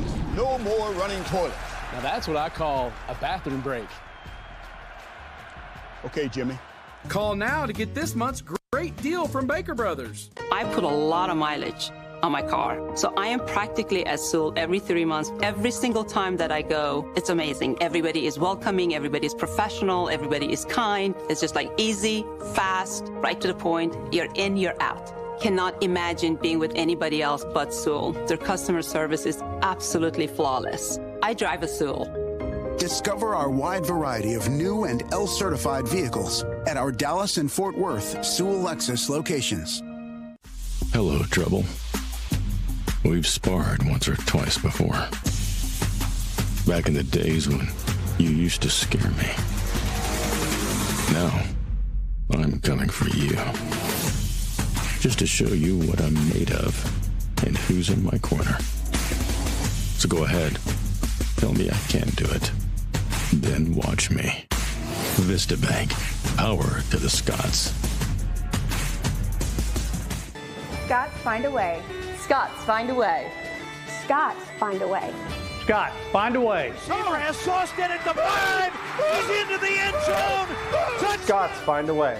Scots find a way. It's caught. He didn't get in. Highland Park is back-to-back state champion. Scots find a way. Scots find a way.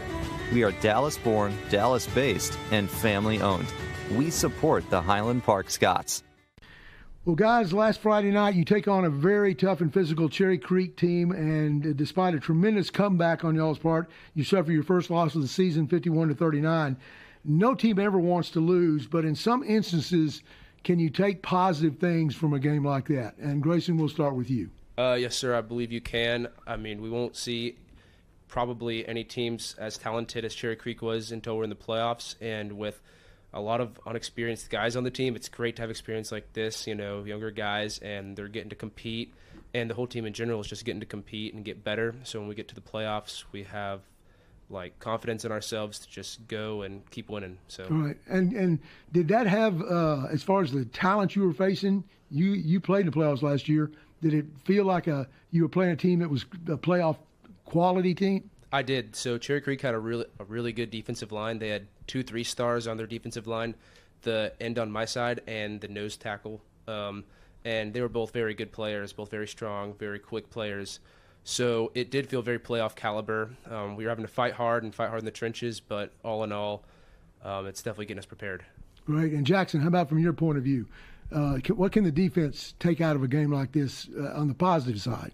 Well, we can really find a lot of the holes in our defense, whether it be in the passing or the run game, and we can address the issues on the sideline. We can learn to have more energy, and that's something we've been focusing on in practice. We can bring more energy to the game, and it helps us know kind of the people we might be facing in the future and how we can change our game plan and how we play against those guys. Well, you guys were down at halftime due to a couple of turnovers that Cherry Creek quickly turned into TDs. But at the start of the fourth quarter, you start a tremendous comeback, and you get 2 onside kicks in a row, ignited the whole sideline. You almost have a third one. Can you take something positive from the fact that you guys didn't lay down and die? You came back. Go ahead, Jackson. Yeah, the fact that we are that close, we had that much momentum going into the end of the game, it really shows the power of and the enthusiasm that we bring. And there's a lot to be said about how, although it didn't end the way we wanted, if we can bring that energy to our future. And I think that's something that And Grayson, from an offensive line standpoint, you guys obviously feel like you're never out of a game. Yes, sir. I mean, we're always in there. We're always in a fight, no matter how it's gone in the first half or the first quarter.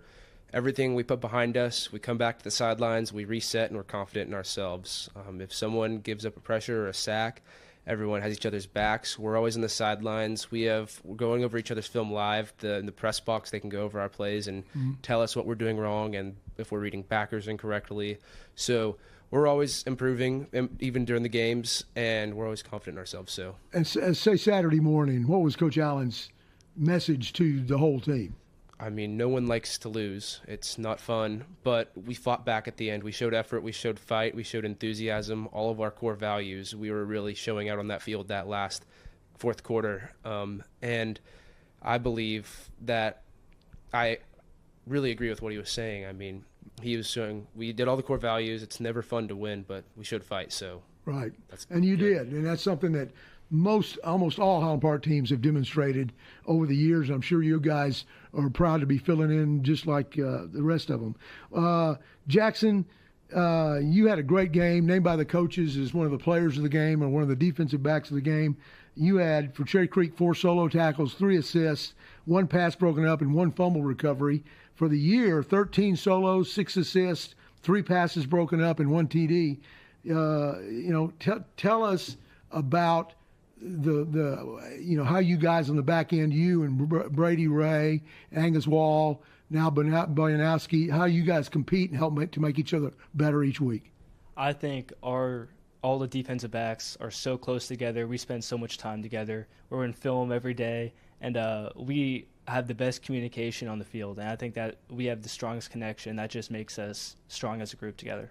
Right. And Grayson, you don't have traditional stats. I can't sit here and reel off, how you did. But I think a lot of fans would be interested to know in how Coach Wells and Farnsley, how they grade you and the rest of the offensive line on a weekly basis. So the way it works is when we go on Saturday mornings, we go over the game play by play. We'll go through and talk about what each specific position did on every single play, and you'll either get – there's 2 sections. There is a job done section and a technique section, and you'll either get a plus or minus in each section.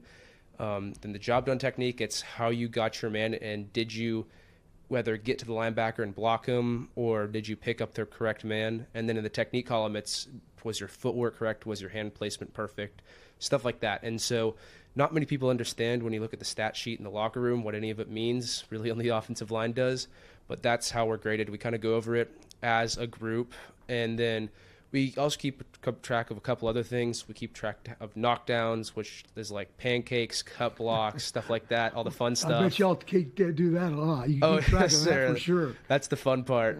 And then there's stuff like quarterback points. 4 points is if you get a sack, 3 points, and 2 points, then 1 point, depending on the pressure, how the quarterback gets hit. So the goal is to not have any quarterback points, but some little stuff like that. That's kind of the stats we get in the offensive line. So what's considered a good grade?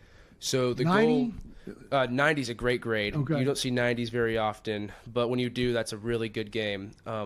Most games, we're all shooting to get above an 80. If we all get above an 80 or a 90, that's a great game on the offensive line. Our goal is 5 to 10 knockdowns. 5 knockdowns is a sticker. 10 knockdowns is 2 stickers. And then, so same with the grading, 80% on job done is 1 sticker, 90% on job done is 2 stickers. So that's kind of how that whole thing works right there. And is a pancake and a knockdown the same thing, or pancake better? A pancake's better than a knockdown, but it's in the knockdown stat sheet. Okay. That kind of makes sense. Well, that's good to know. I'm going to start getting y'all's grades from Coach Wells so we can make sure we can give something on you to tell how well you're doing. Well, guys, both of you guys were starters last year. As juniors, you both got a lot of playing time. What did you learn from that experience last year that you'll try to bring, if you tried to bring into this year to help you be a better team and a better player? Jackson, we'll start with you. Last year, I really just learned about all the small details because, it's a game of inches. That's what really matters. And this year, what I've carried into is I feel much more comfortable, feel confident in my play. And I think that's how a lot of the returners are, is we just feel confident. We feel excited to be out there. We're never nervous. Right. And I believe you said on one of your questionnaires that, Coach Eason made you love football. Was it when he moved you to safety, or tell me about that story? Well, yeah, it was really when he moved me to safety. I was a little iffy about football back as a corner, and then Coach Smith, he really made me dive in deeper when he moved me up to the JV Blue as a corner, and then moved me to safety, and spend all that time and really immerse myself in football. That really made me fall in love with it. Great. Well, you're sure playing like it. Grayson, how about you? What did you get from last year that you've tried to bring forward into this year? What did you learn? A lot of the same stuff Jackson said. Last year, I learned a little bit deeper in the playbook than I used to know. I kind of got into the nitty-gritty. I got some experience, especially against some good players, going against the 5-star, against McKinney, getting to see some really good talent, stuff that as a little kid you never think you're going to get to go against. And I'm really proud of. I've developed a lot of the other guys. We have 3 years on the offensive line. We have Stewart, who's played a lot last year, and Tripp, who we're also very confident in. And I just believe having all this returningness on the offensive line is great because we all know how our footwork matches up.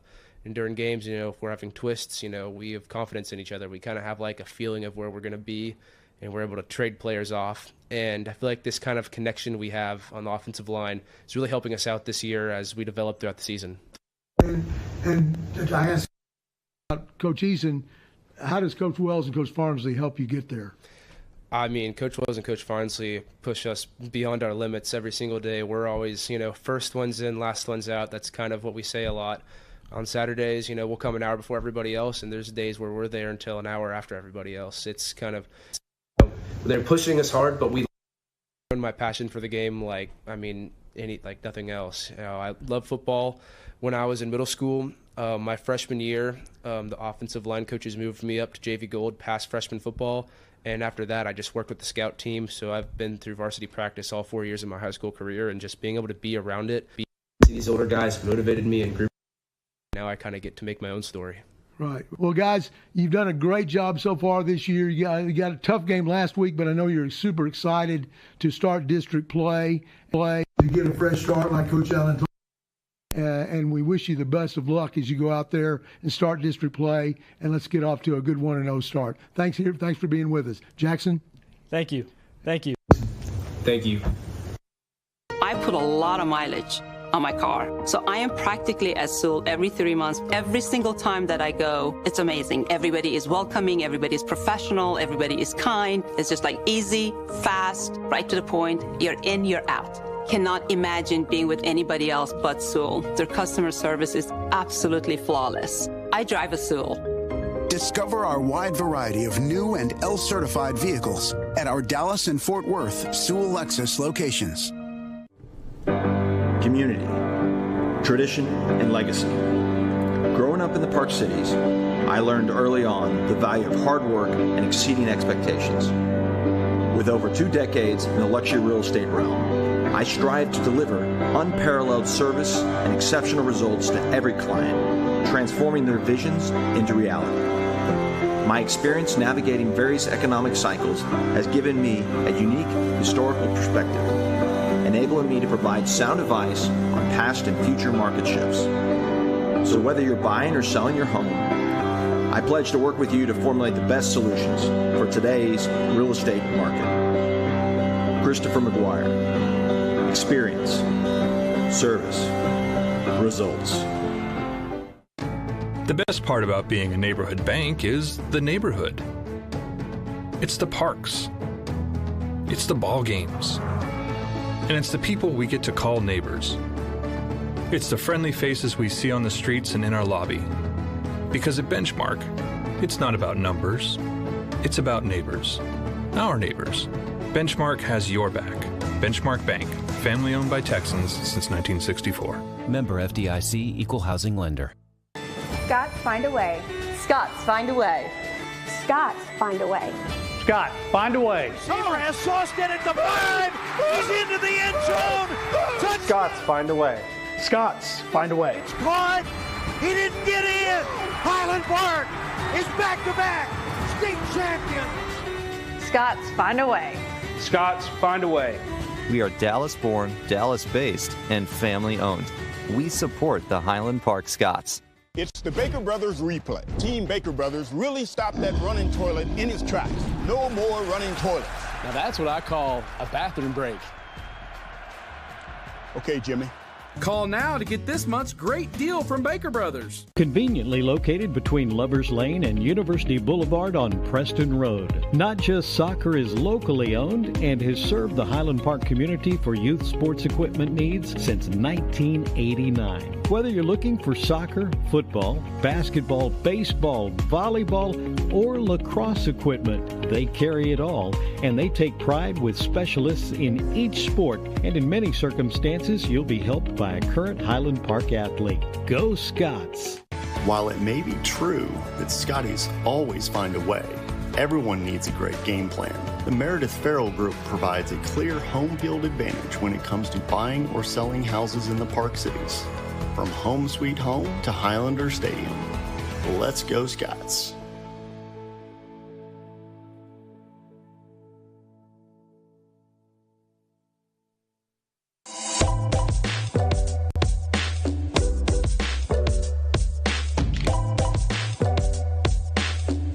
Highland Park Village, Dallas's premier shopping and dining destination. We've done both, new and pre-owned. It's the same experience. It's everything's the same. They make it too easy to even think about going anywhere else. Discover our wide variety of pre-owned vehicles at Sewell.com today. Hello, Trouble. We've sparred once or twice before. Back in the days when you used to scare me. Now, I'm coming for you. Just to show you what I'm made of and who's in my corner. So go ahead, tell me I can do it. Then watch me. Vista Bank, power to the Scots.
the 2024 Highland Bells.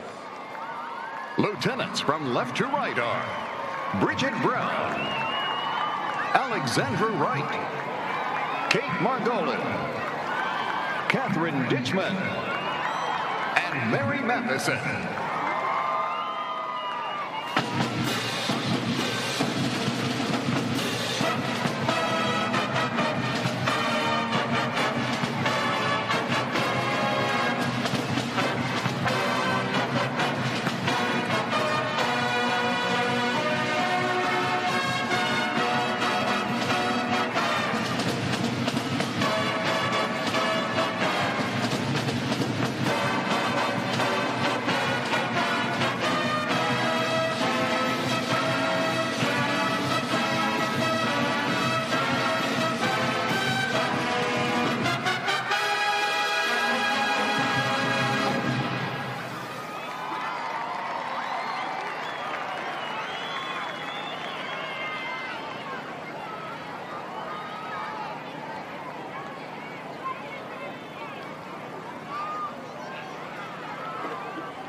For your halftime entertainment, the Bells will perform a kick routine to Up All Night.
Bank is the proud sponsor of the 2024 team.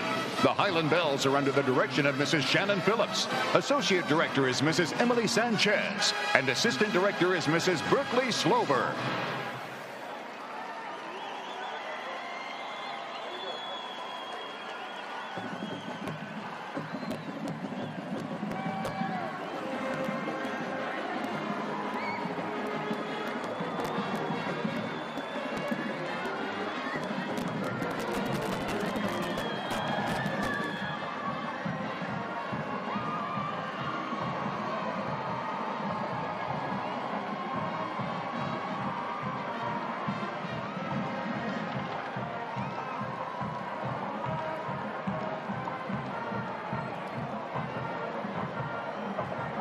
Well, just about ready to get the third quarter underway here at Randy Allen Field, Highlander Stadium, with the Scots up 28-3.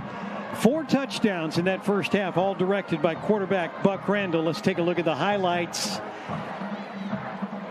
from an outstanding first half of football. Scots come up with a nice turnover quarterback sack right there. Here's the first touchdown. With busted coverage right there for the Lions. That let Benton Owens get wide open for the touchdown catch. Here's the fumble right there. Great play right there. Angus Wall covering it. Steed covered it. Angus Wall forced it. Matthew White with the touchdown catch. There's that leak out of the backfield. You're going to see that again here in a minute with probably another big play.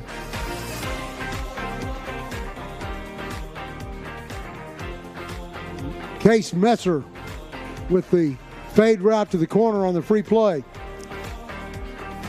He's got 3 touchdown catches now in the season in just 2 games of play. There's your quarterback right up the middle. And that gets a lot easier when those linemen root out in front of you. Highland Park will kick off to open the third quarter of play. Our second half is underway. From the 16-yard line, this is going to be brought out to the 30, maybe the 31.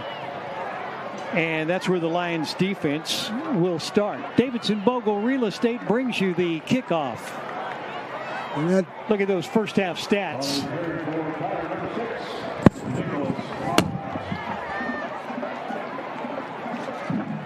Highland Park with the big improvement on penalty issue that they had last week. 231 yards to just 92. Highland Park with 107 on the ground, 124 passing, only 11 rushing yards for the Lions in the first half. And the biggest thing, no turnovers. That helps a lot. Here's Caden Granberry, sends man in motion. That's McMiller. McMiller catches. It is a pass. And he'll be dragged out of bounds in front of the Highland Park bench. That's Jonathan Boyanowski. 6-yard pickup. First play of the second half.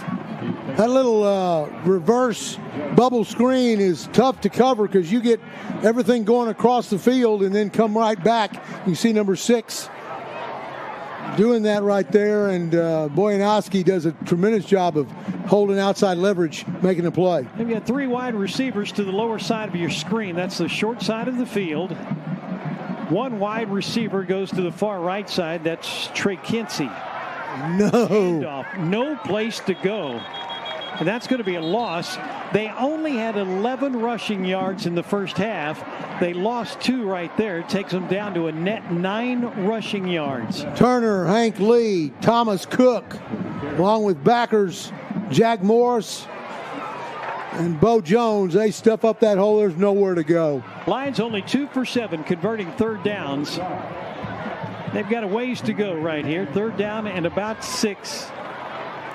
They've got to clear the 40-yard line. Highland Park brings up linebackers to show blitz. Hank Lee moved to nose for a play or 2. See if they're going to go after it. Here comes the rush. Throwback. Screen pass comes back to the near side, and it was dropped, incomplete. Kadarius McMiller couldn't hold on to it, and that's going to bring a punting situation up for the Tyler Lions. 4th time they've had to kick it away tonight. And let's see if the deep snapper has any problems as he's had in the past. Joe Young is their deep snapper. And by rule, the deep snapper, you can't hit the deep snapper with his head down. And that was a good snap right there. Just did get this away. It's going to take a pretty good Tyler bounce. Return man will back away from it. That was Matthew White. They'll let this go all the way down to the 12-yard line. And that's where Highland Park will start here in the third quarter. First possession of the second half for Highland Park. They have scored in 3 of 4 games this year. The opponent, by the way, on the first drive of the second half, now has scored in only 1 of 5 games. That's a goal the Scots have, I know, on the defensive side. That punt and roll went for 55 yards. Maybe his long of the year. Highland Park will start with 2 running backs. Fake, little delay handoff. This is Lancaster. He'll pick up 3, maybe 4 yards. Didn't get out of bounds. He's going to be taken down over there by J.B. Williams and Braylon Ford. Second down, 7. I know Coach Allen, with his lead, would like to be able to churn up some ground yardage, keep that clock moving. Lancaster and White stay in. Play action. Throw across the middle. That's caught. Nice catch by Charlie Olmstead. And he's got a Highland Park first down near the 27-yard line. And that's the Charlie Olmstead we're used to seeing right there. Buck Randall puts the ball up high, and he goes and gets it. Stabs it, brings it down for a nice first down. Randall Dentistry brings you our third quarter replays. Highland Park up 28-3. First drive of third quarter for the Scots. Here's Matthew White. He follows right in behind Will Ogle and Stuart Allday. And he'll pick up about 5 yards. And Scots will take that.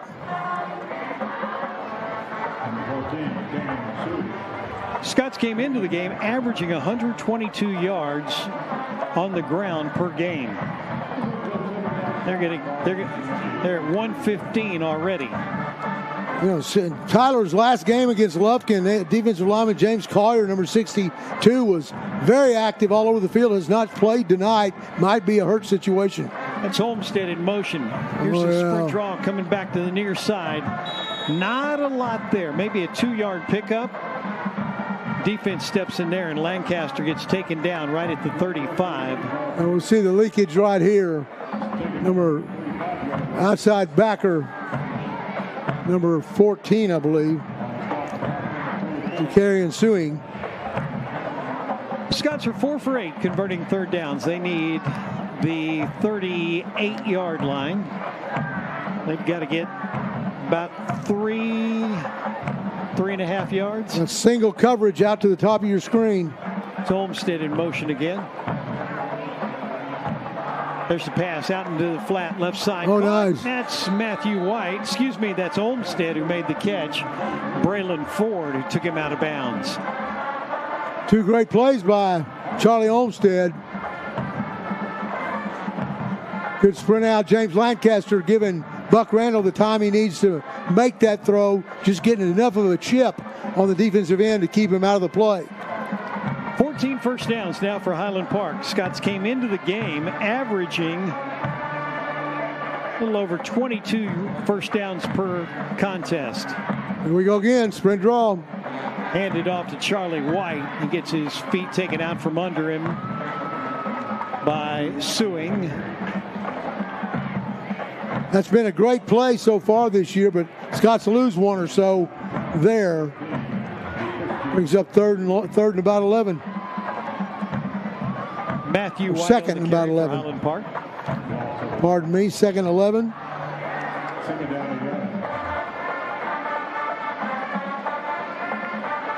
Smith in motion. And nice catch. That'll go for 9 yards, almost 10 yards. Paxton Smith on the catch. How many? They are going to call it 11-yard pickup. Move the chains. First down Highland Park at the Lions 45-yard line. Paxton, you see him start upfield to make the coverage man move his hips that way, and then he breaks out. Buck Randall's able to latch up. It's his 3rd catch for 71 yards for Paxton Smith. Isaiah Lee checks into the game now for Highland Park. He's in the backfield. Here's the throw across the middle. Wide open, he caught it. Nice catch, Charlie Olmstead. Oh, yes, sir. We're gonna have a flag. That's going to be a unsportsmanlike conduct as he was thrown down by Ford after he got out of bounds. This will be 15 yards on the defense. Giving Ford the benefit of the doubt, he might have not been aware of exactly where he was. Don't think there was any malicious intent there.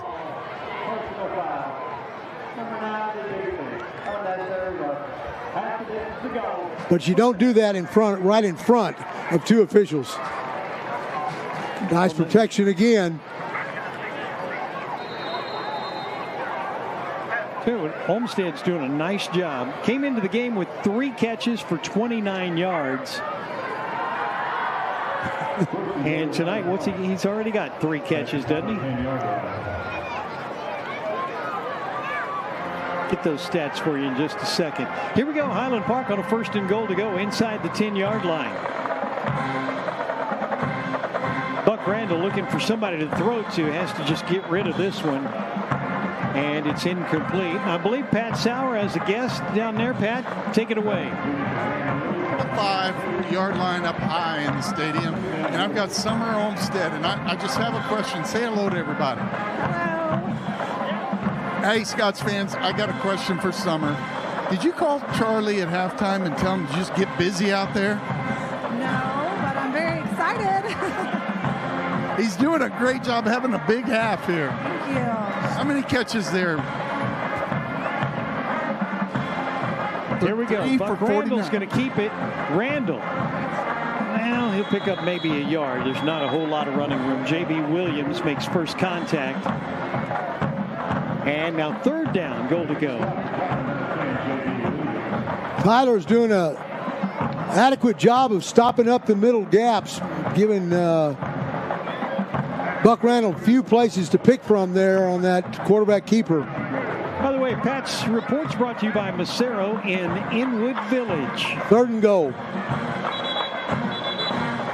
We have motion, and somebody jumped on the Highland Park side.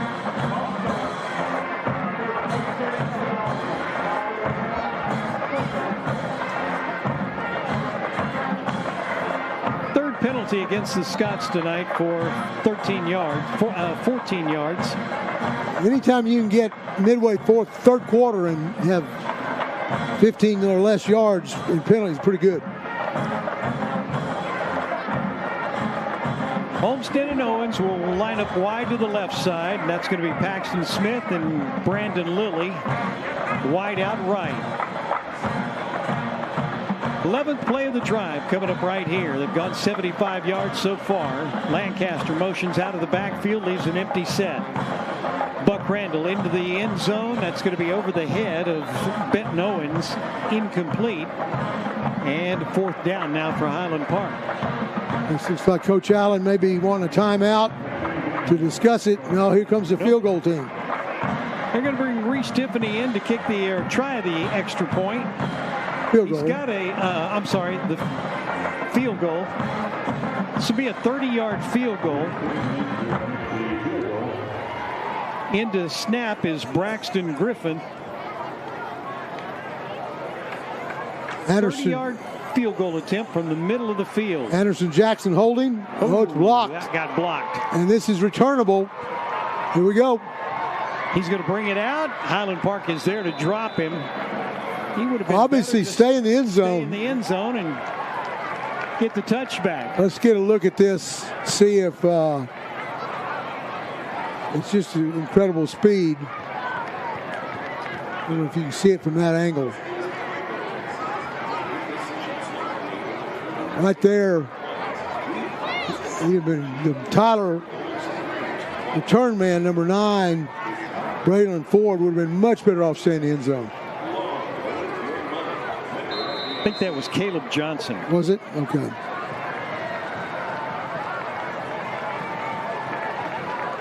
Lions get the ball. 2nd time they've had it here in the 3rd quarter, but they are starting deep in their own territory from their own 3-yard line.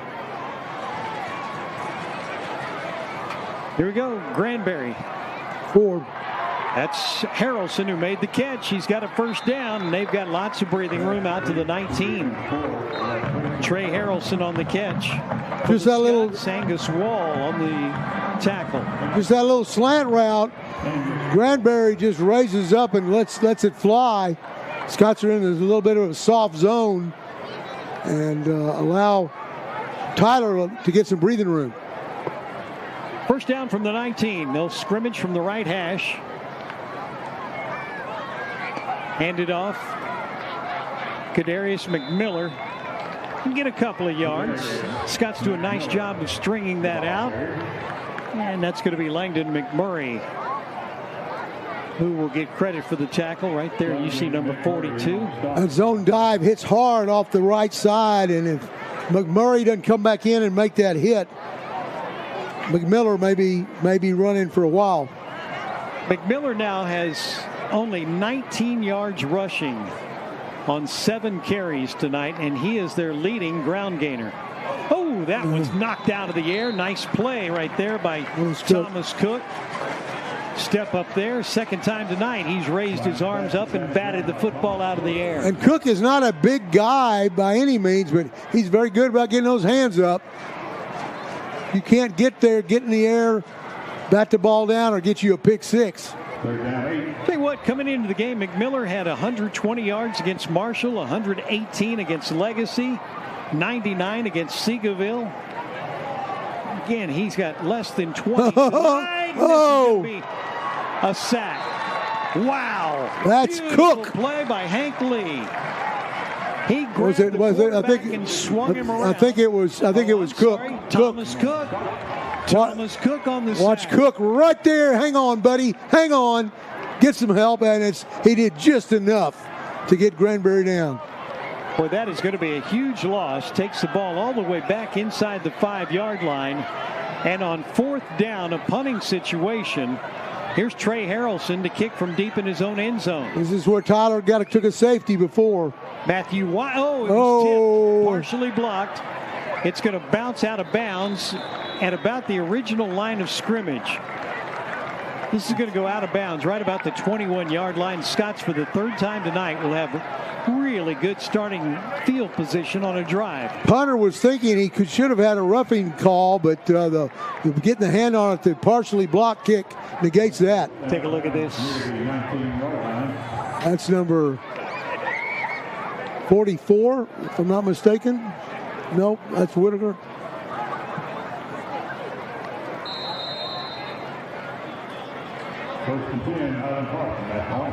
Highland Park will stack their receivers, 2 to the right and 2 to the left. No safety in the middle. Watch that middle. Handed off. There's Lancaster run right up the middle. Lancaster's down inside the 5. He'll take it all the way to the 4-yard line. Hey, when we said watch that middle, we weren't quite meaning James Lancaster, but Lancaster says, let me show you or something right up the middle. Look at that.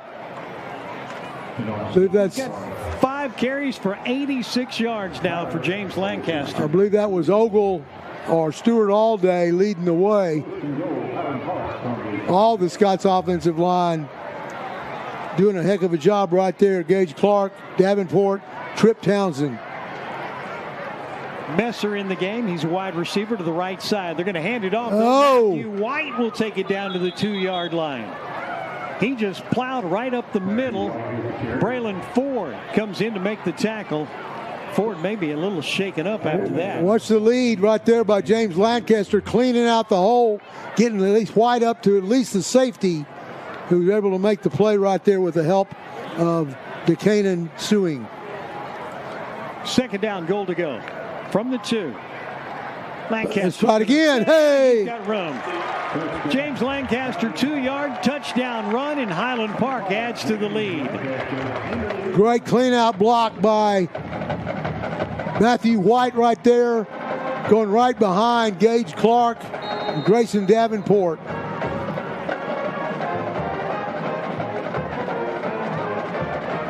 Here we go with the extra point. Reese Tiffany. Snap is back, and the kick is up and on the way, and it's good. That extra point brought to you by Brett Kennedy with Kensington Vanguard National Title. Here's that play on the replay right here. Just pounded into the end zone right behind good blocking up front. Anytime you can go in standing up, James Lancaster will take that. There's Lancaster right there. James getting the attaboys from his teammates. I believe Pat Sauer has another special guest, and it is brought to you by Macero in Inwood Village. Pat? Gigi Lancaster. Number 5 is her son, but number 1 in her heart. And I want everybody to wish her a happy birthday. Her birthday is tomorrow. Happy birthday, Gigi. What a great birthday present. He's having a great night. He's having a good night. This is a great birthday. I'm so proud of him. We are all proud of him, but it looks like he's shot out of a cannon tonight. He's really having a big night. Well, I think he's having a lot of fun, and that's what it's all about. Exactly. Thanks so much. Back to you guys. Thank you very much, Pat. Here's that scoring drive for the Scots. They go 19 yards, 3 plays, take 1:09 off the clock. The touchdown, a 2-yard dive by James Lancaster. Tiffany adds extra point, and it's 35-3, Highland Park. It's going to be from the 23-yard line. Trey Harrelson is going to take it up the right side. It's a foot race, and Harrelson is going all the way. Well, if you say it's a foot race, odds are Tyler's getting something good out of it right there. 77 yards for Trey Harrelson on the kickoff return. And you can see why SEC schools are interested in Mr. Harrelson. Shows some great acceleration.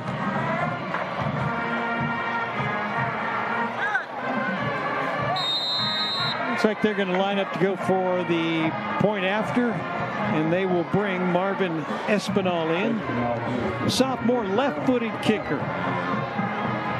Kick out of the hold of J.B. Williams. Blocked. And that's going to roll out of bounds. Highland Park doing a nice job. They had a block PAT last week. They've got a block PAT this week. Let's see if this is corn again or it comes from the other side.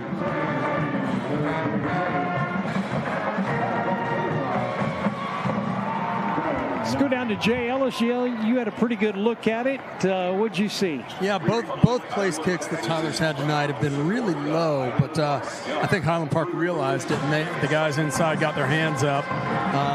You'd have to see a replay to know who it was, but it was low and down the middle, and credit Highland Park for knowing what Tyler does and playing it well on the special teams. And again, Jay's reports for Macero in Inwood Village.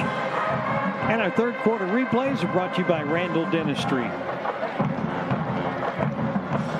Tyler gets a little spark. We'll see if they come back with some type of onside kick here or just go the pooch kick they've done up to this point. Looks like the pooch might be coming. Marvin Espinal has it teed up. Kickoff for Davidson Bogle Real Estate. Jackson Bond says, I'm ready. One step into it, and it is going to be fielded by Highland Park at the 19-yard line. This is Jackson Bond. Jackson Bond again. Is that a flag or a piece of equipment down around the 27-yard line? Yeah, it's something from the bells. 3:04 to play third quarter. Highland Park's lead 35-9. They gave up a 77-yard kickoff return a moment ago, but they blocked the point after. And now the offense comes back out onto the field. All right. Looks like got the normal starters in there. Offensive line for sure. Here we go. Turn to hand it off. Isaiah Lee goes up the middle. He may get a yard. There wasn't much there. Yeah, that's number 41 who carried it. That's Isaiah Lee. Number 62, James Collier, is in the game.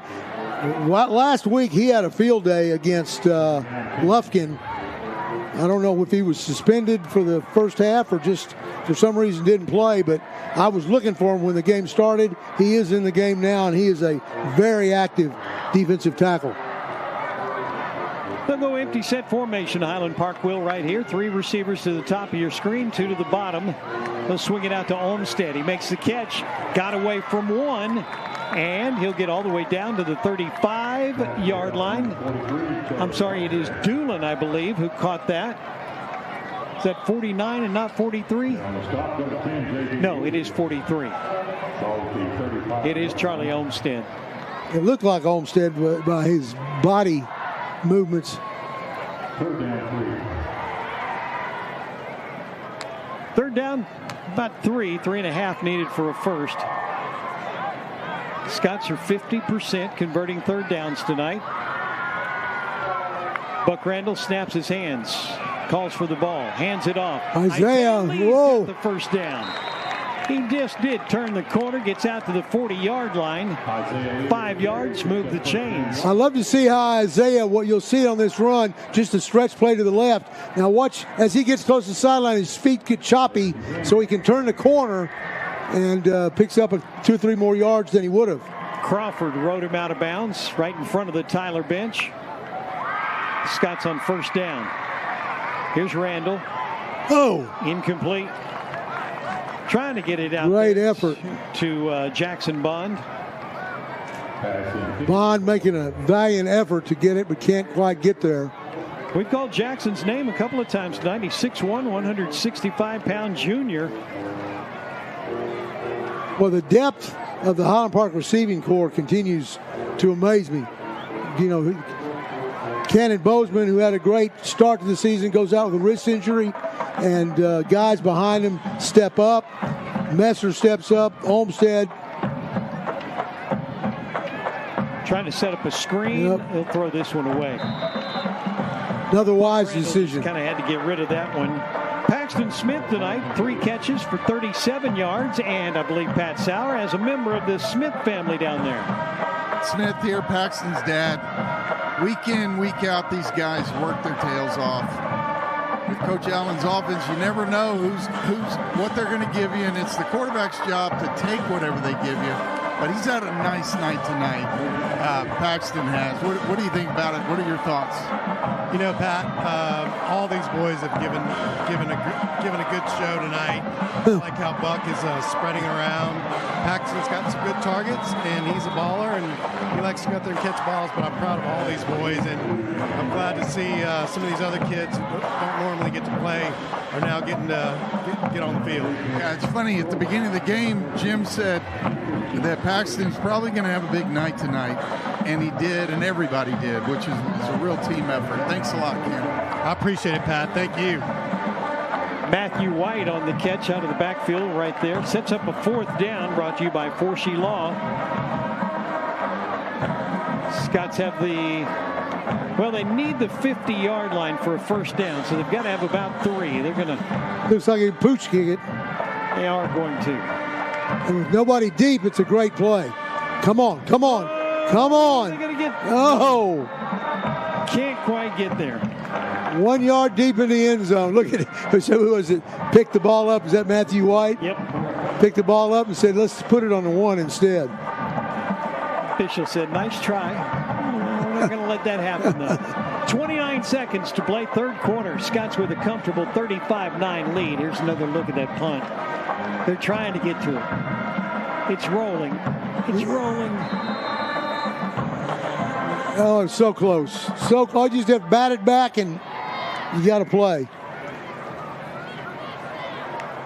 Tyler gets the ball. We've got 29 seconds to go in the third quarter. They still have not gone over 100 yards of total offense tonight.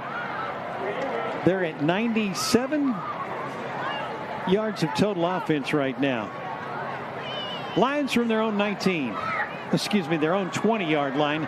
Here's Trey Harrelson on the catch. Got his helmet knocked off. Jack Sumner on the tackle.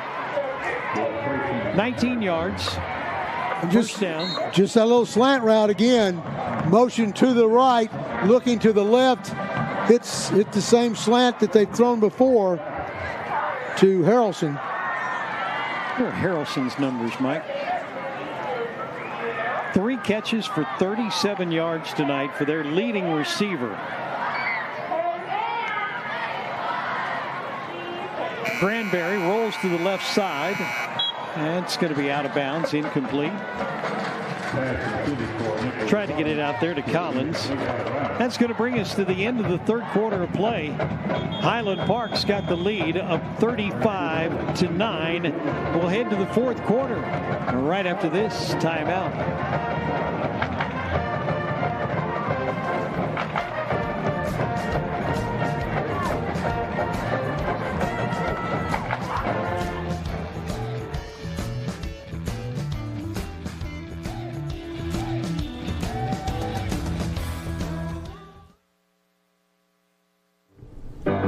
Community, tradition, and legacy.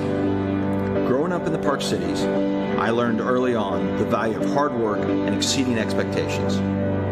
With over 2 decades in the luxury real estate realm, I strive to deliver unparalleled service and exceptional results to every client, transforming their visions into reality.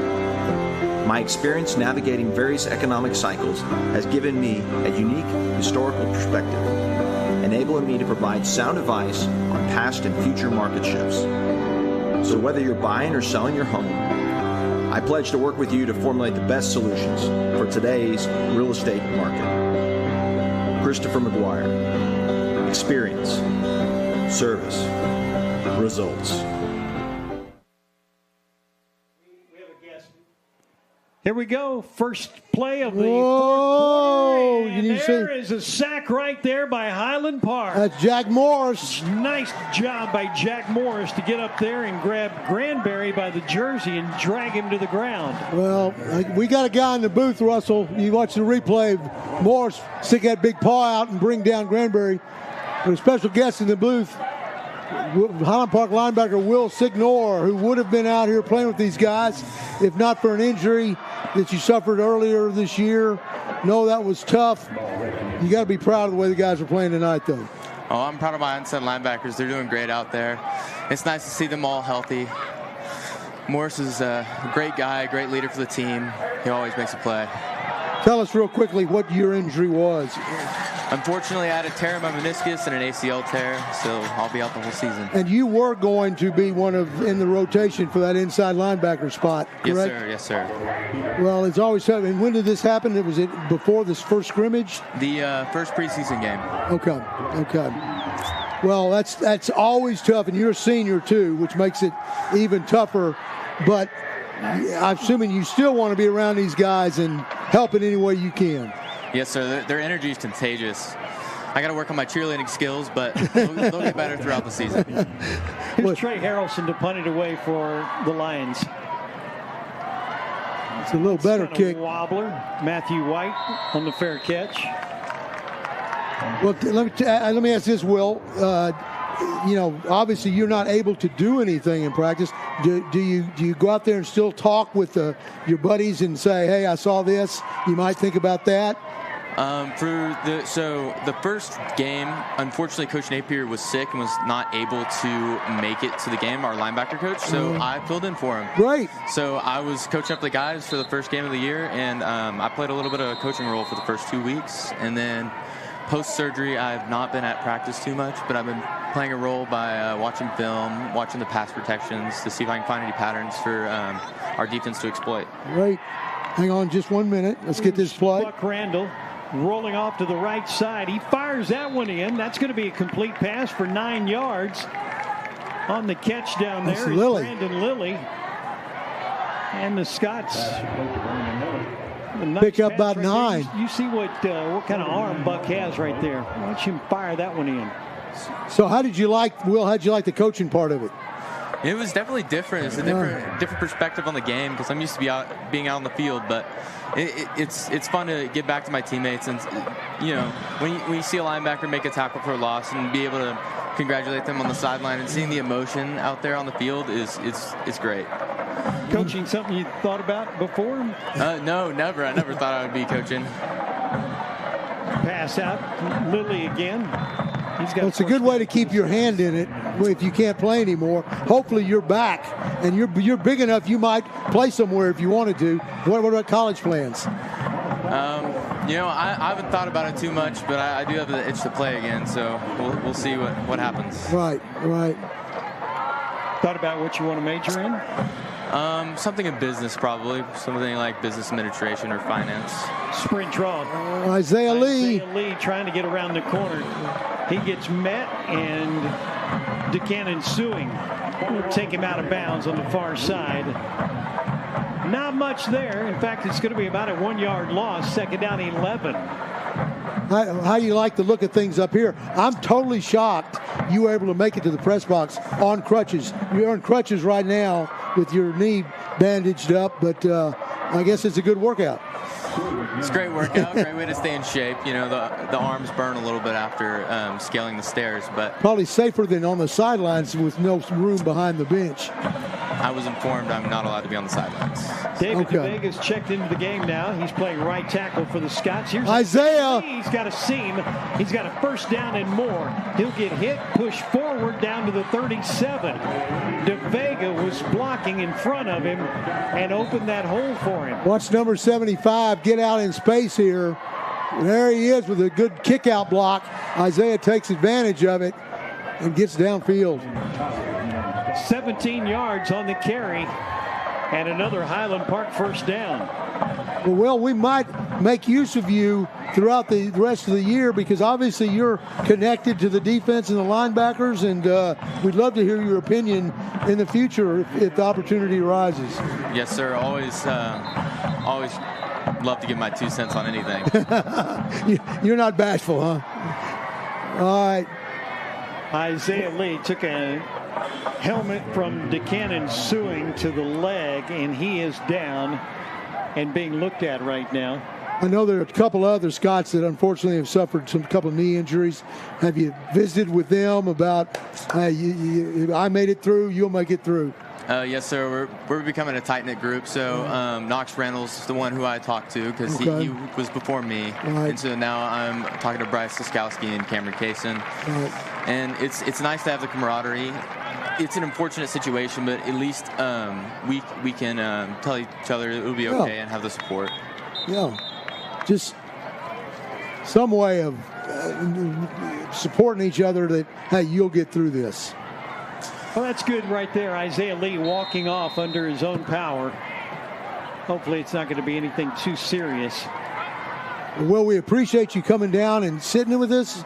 Unfortunately, we have to give your headset back to our statistician, but in the future, we may bring you back down again and say, hey, what'd you think about this? Well, thank you for having me. Yep. Thank you, Will. That's Will Signor, Highland Park inside linebacker. Hey. There's Lancaster on a handoff.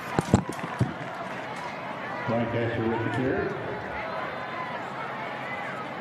7 yards. He'll get a look at it right there. Cut back, and he'll take it down. Lancaster's had more open running room than I remember in quite a while. Third down about 1. We're inside 7 minutes to go. 35-9, Highland Park lead. Lancaster now 7 carries for 95 yards. And a touchdown. Has not rushed for 100 yards in a game this season. Here's a handoff. That's Henry Stockton. Number 29, Henry Stockton on the carry. Yeah, you see the play. Lead blocking out in front is Brooks Biggers. Scott's bringing some of those second and third teamers in to get some action here with a 35-9 lead. Anderson Jackson is in at quarterback now for the Scots. He'll turn and hand it off. Here we go, 49, Biggers. That's going to be Biggers. He does a nice job of finding the crease and taking it down inside the 10-yard line. Boy, backup running backs love it when they get to go with the first team offensive line because there's a lot more running room. He does a nice job of finding the gap and splitting the difference between the defenders. Highland Park beating Tyler into submission right now.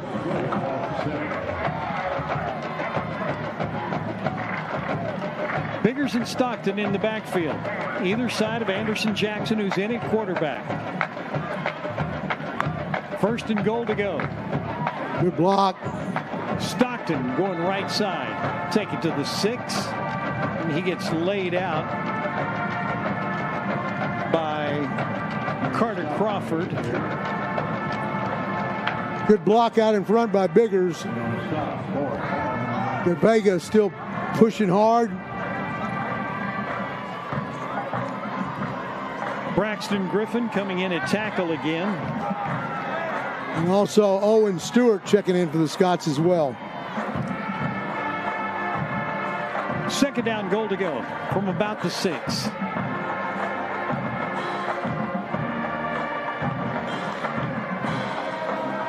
Here's Biggers. There it is. There it is. Oh. Did he get in? Yes. No. No. They're going to spot him down right at the 1. Saw a hand go up, and I was hoping for the other one, but didn't. No. They'll spot it just inside the 1-yard line. That's 5 yards by Biggers. Biggers right here. Good seal block by Will Ogle. Look at Ogle turn his rear end, create the hole for Braxton, for Biggers. Sewing comes in to make the tackle. This is the 11th play of the drive coming up right here. Third goal to go. We have a whistle. Nope. Procedure call against Highland Park. Didn't see that. Somebody flinched. I'd like to remind you that the official postgame headquarters of Highland Park football is Banditos Tex-Mex in Snyder Plaza. Jackson Whitaker entering the game for the Scots, and the Scots sideline is pumped up about it. When he ran on the field, his teammates let him know they see him. Case Messer checks back in. He'll be wide left side for the Scots. Here's the handoff. That's Whitaker. His first carry of the season. Takes it right side. He's not going to get very far. He got all tangled up with a number of white jerseys, and there is a flag coming in after the play. Likely a unsportsmanlike conduct flag right here.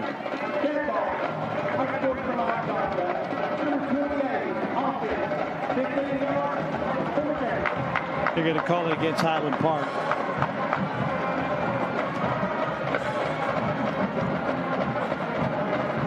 Well, that moves Highland Park all the way back to the 22-yard line. And it is 4th down. So after the play, that's tough right there. It's like 56. Well, let's see what Anderson Jackson can do right here, throwing the pass. Right side into the end zone. It's caught, but he's out of bounds. Great effort right there by, is that Lilly? Yes. Brandon Lilly.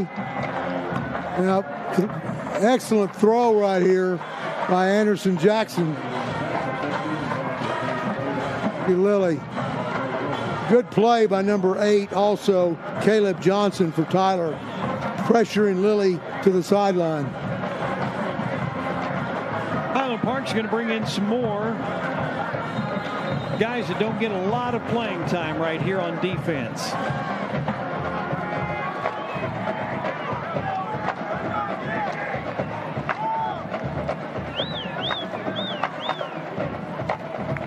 Got 83 in there, and I'm going to tell you I don't have a name for that number. Here's a pass play, little look-in post pattern near side, goes to Catravian Quincy. He's going to be taken down almost immediately, but he caught it. My number 83. 35. A lot of times sophomores get brought up with injury situations and assigned jerseys, and sometimes we don't have them. Caden Granberry stays in the game. He's the starting quarterback for the Lions. First down from their own 36-yard line. This time he's going to hand it off, and Aragon goes left side. He'll get the first down. He found a crease out to about the 47. Ashton Arriaga, 11 yards. Jacob Meany in the game in the secondary for the Scots. Sam Houghton in the game at linebacker. See if we can get you some more of these. 57, Wagner, sophomore in the game. Handed off. Nice. He's going to get his feet taken out from under him. Nice tackle made right there by Sam Houghton. Sam Houghton, you may remember his brother, pretty good linebacker several years back. Tanner Houghton played at the University of Chicago after getting out of Highland Park. Inside 2 minutes to go. Highland Park will go to 1-0 in district play.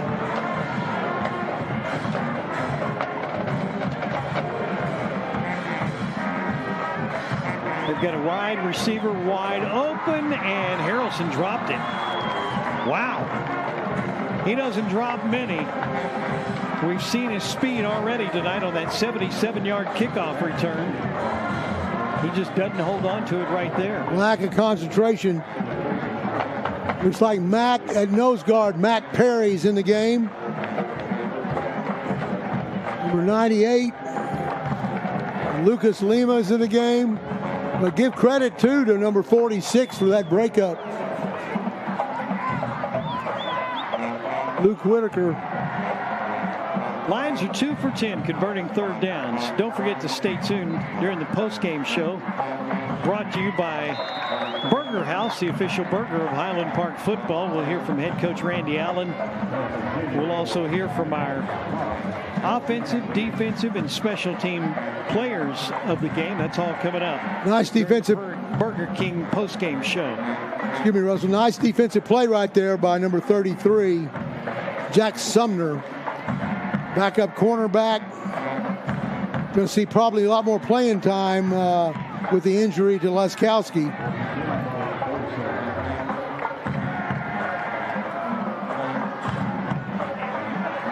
Pass right across the middle. Whoa, dropped again. Boy, had it, and if Davian Sorrells holds on to it, he might go the distance. He was on a flat-out sprint. The second pass, it should have been catchable. This one really should have been caught. He hits him in stride, right where you want the ball thrown. And Searles just can't come up with it. That was a 4th down. Highland Park gets the ball back. Scots will just have to kneel down a couple of times, and this one will be in the books. Mike McAbee, what are our total offensive numbers tonight for 411 yards for Highland Park. Tyler has 139 yards of total offense.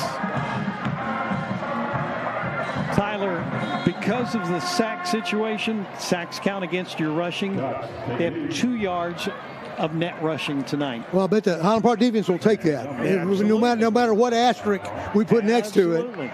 You hold, again, the coaches have their wives make brownies and cookies when the Highland Park defense holds opponents under 100 yards rushing or 100 yards passing.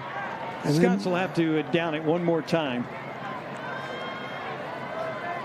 This is Sam Montgomery, who's in at quarterback, to take the snap and kneel down. And that's going to do it. Highland Park will win it. Our final score tonight, Scots 35, the Tyler Lions 9, and Highland Park goes to 1-0 in district play. The Lions go to 0-1. And coming up here in just a moment, Highland Park's head coach Randy Allen will join us, and we'll get his thoughts on this one. This is exactly what you wanted after that loss last week. Yeah. It was heartbreaking to lose last week, but put everything together, you come back, your district opener, and they really did handle Tyler tonight. Scots were on a mission tonight, and they weren't going to let Tyler's speed or elusiveness get in the way. They wanted to make amends and get the positive feelings flowing again, and they accomplished that tonight. And they'll need it as they move on into the district play as it gets tougher from this point forward. They'll be on the road next week to take on Red Oak, who was off this week. I'm sure they've got their entire coaching staff here watching this game. I'll bet you they might have some team players here watching as well.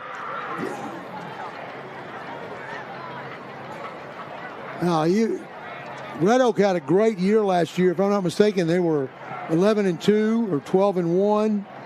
So they're a team that knows what it's about to get to the playoffs. Jay Ellis down there, he's looking for Coach Allen. As soon as Coach Allen is available, we'll talk to him. And Mike is feverishly working on stats. We'll get those to you coming up in just a moment. Pencil is smoking. He's got his abacus out there.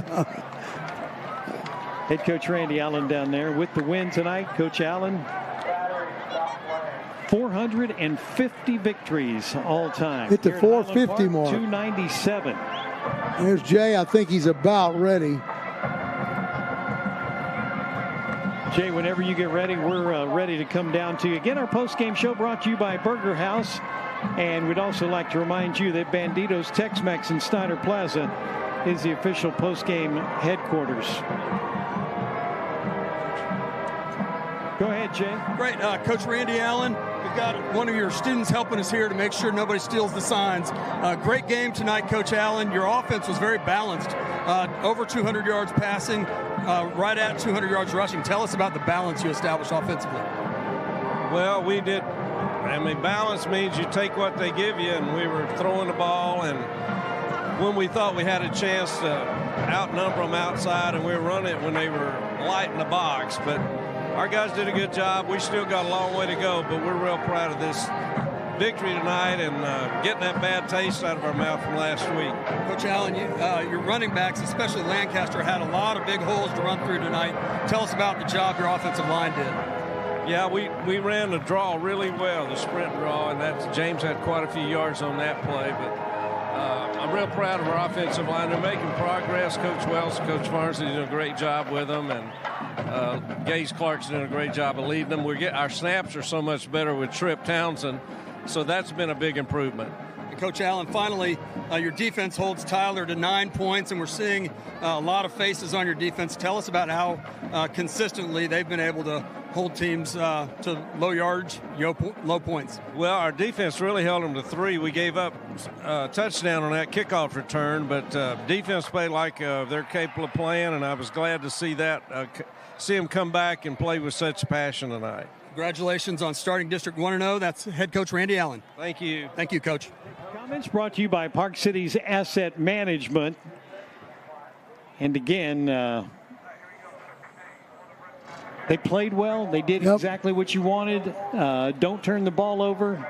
And low penalties. Yeah, low penalties. And this is how teams coached by Randy Allen respond. I mean, you go back and look throughout history. Anytime the Scots have lost, almost any time they go on a big winning streak. And this is the start of it tonight. And I wouldn't expect anything less from this group. Well, I had gone back and looked, and since Coach Allen got here, if you look at the losses in I went back the last 10 years. After a Highland Park regular season loss, they've gone on winning streaks that have been anywhere from 10 games, 6 games, 7 games, 9 games, 10 games. It's just amazing at how they've responded after a regular season loss, going on an extended winning streak. Over a lot of years and a lot of good teams in there, too. So it's not like you got a bunch of powder puffs coming up after a loss all the time. Sometimes you got to respond right away. But Coach Allen hit it on the head. You just got to get that feeling off your back because you feel like you owe it to the rest of the school. Let's go back down onto the field. Jay Ellis has our players of the game. Right, I'm here with our National Merit Safety, Brady Ray, brought to you by Leinert Law Firm. He's the defensive player of the game. Leinert Law Firm. Trusted debt solutions for over 15 years. LeinertLaw.com. Hey, Brady Ray, you and Jackson McGinley, the starting safeties for the first part of the year, both National Merit Scholar commandees. what's more fun, school or football? Definitely football. Definitely more important. So tonight you had another safety next to you. Tell us about the depth of the safeties, the rotation, and just how much confidence you have in the other guys playing safety with you. I mean, we all have so much trust in each other. Everybody's showing up at film in the morning. Everybody knows what they're doing because Highland Park has a next man up mentality, so everybody's ready if somebody goes down. Hey, Brady, early on tonight, Tyler ran a lot of motion. I bet they watched the film of Cherry Creek. Y'all had to do a lot of moving around, including chasing him across the field and man-to-man. Tell us about what your role is as a safety and sort of making sure all the defense makes the adjustment quickly. Well, whenever I see motion, I'm calling it out, making sure the front knows it so the front can adjust. And you got to watch film. You got to know what's coming so that you can adjust to it in game. And Brady, it's 3rd and 6. You're a safety. What do you want that offense to do? Throw the ball up. So tonight I noticed you were playing a lot more of either on a receiver in the slot or if you all were in cover 3, it looked like you were the flat defender. Do you all rotate and sometimes in 3 you'll be free or is he always the free and you're always the strong? Usually when Jackson's in, he's more of the strong guy, but this week he was out, so we decided we're just going to let it, depending on what side, we'll just let it be how it is. We trust each other. Hey, Brady, you guys are 1-0 in district. How does that feel? It's amazing. I mean, that's how we needed to start. We talk about it every week, 1-0 every week, and we succeeded. Brady Ray, we call your name a lot every week. I knew you were going to be Player of the Week soon. This week you were. Great game. Congratulations. Thank you so much. Thank you. That's Brady Ray. And Brady is our Leinert Law Firm Defensive Player of the Game. Our thanks to Leinert Law. I think Jay's ready again. Got our Special Teams Player of the Game. This is number 85, Jackson Bond. Special Teams Player of the Game brought to you by Mark Clifton Homes. Trusted builder of exceptional homes, markcliftonhomes.com. Hey, Jackson, you caught several kickoffs today. First of all, do you know going in that that's what Tyler's going to do, or did you prepare for it, or just sort of adjust as you saw what their special teams game plan was? Coach Wells always said, be ready for anything that can happen because they may do kick to me or back to Benson or Dean. So just going into that game, I had that. We knew that going into it. And Jackson, are there rules? Do the coaches tell you, hey, you have to fair catch or use your judgment, or tell us sort of what flexibility you have when you see that ball coming your way? The first one I fair catched, and then Coach Wells said, try to return it next time. So the second time, I got a few yards and then we were out. And then the third time, I just had to break a tackle, and he tackled me, but I was close. Jackson, I noticed the third one, instead of going straight ahead, you took it to the field. Was there a blocking assignment set up for you to get to the field, or is that just what you felt? I just felt that because the other 2 times I didn't really get anything. So the third time I wanted to try to make a play out of it, and I got a few yards out of it, but it was just how it went. Hey, Jackson, there's a reason that we always have a special teams player of the game. As your coaches tell you, there's 3 phases, and they're all important. Fans don't always see all 3, but tell us what the mentality is of you and the other guys on the special teams when you take the field. Whatever a coach is assigning you, just got to go out and execute it. I mean, that's just really much to it. Hey, Jackson, you did a great job tonight. You're our special teams player of the game. Congratulations. Thank you. Thank you. And that's Jackson Bond. Always fun to hear from the special teams players because, like he just said, that a lot of times they don't get as much credit as some of the other offensive and defensive players. Not a lot of times, most of the time. And how about Cannon Bozeman? And Cannon Bozeman is gonna try out for some comedy show, I think, back there behind. He must be buddies with Jackson Bond, both receivers, both slots. And we're ready for Cannon to get back. He had wrist surgery this week. That's why he's got that sling on his arm, but hopefully he'll be back by late season or at the very most start of the playoffs. Tyler falls to 2-3 with the loss tonight. They will be hosting Joshua next week, and of course Joshua, it depends on who you talk to. It's interesting. Joshua was not expected to do much in this district race, and they I think, if I'm not mistaken, maybe other than the Scots, have the best record to this point.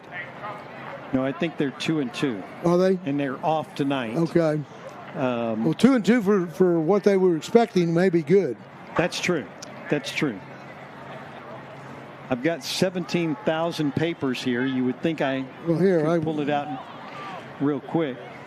Oh, they are 4-0. I'm sorry. I didn't mean to question you. Hey, I just took it when the great Russell Scott knew what he's talking about. I think they're 4-0, and they may. I don't know who they played tonight, but they were.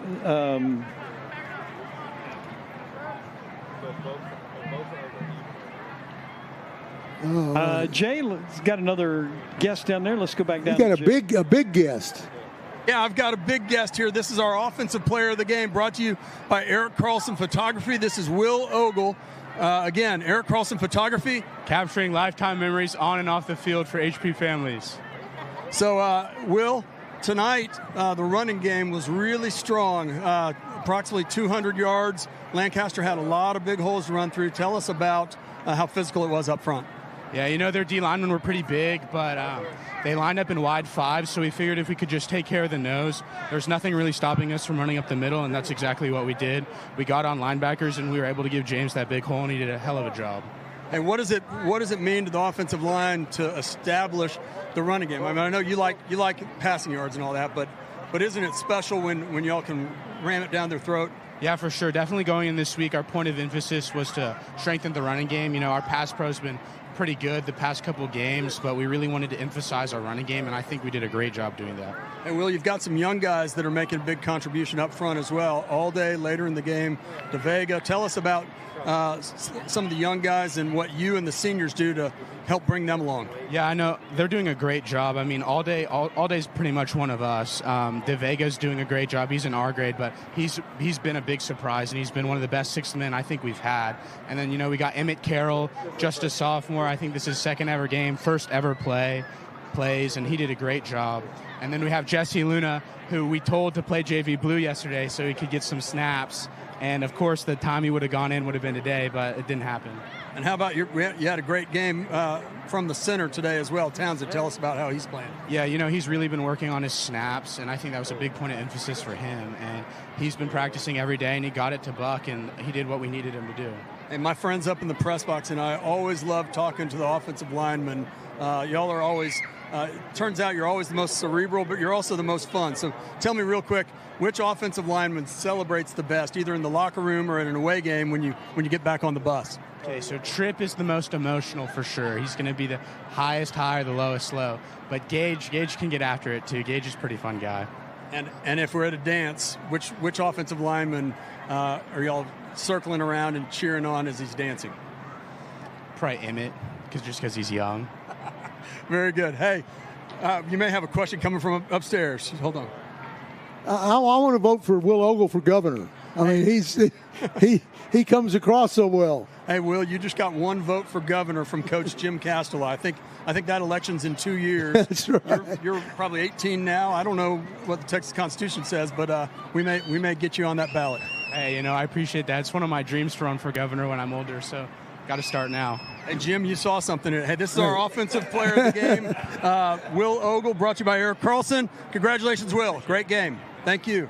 And that concludes our player interviews. Back to you guys in the box. Thank you very much. I did not know that. Ogle.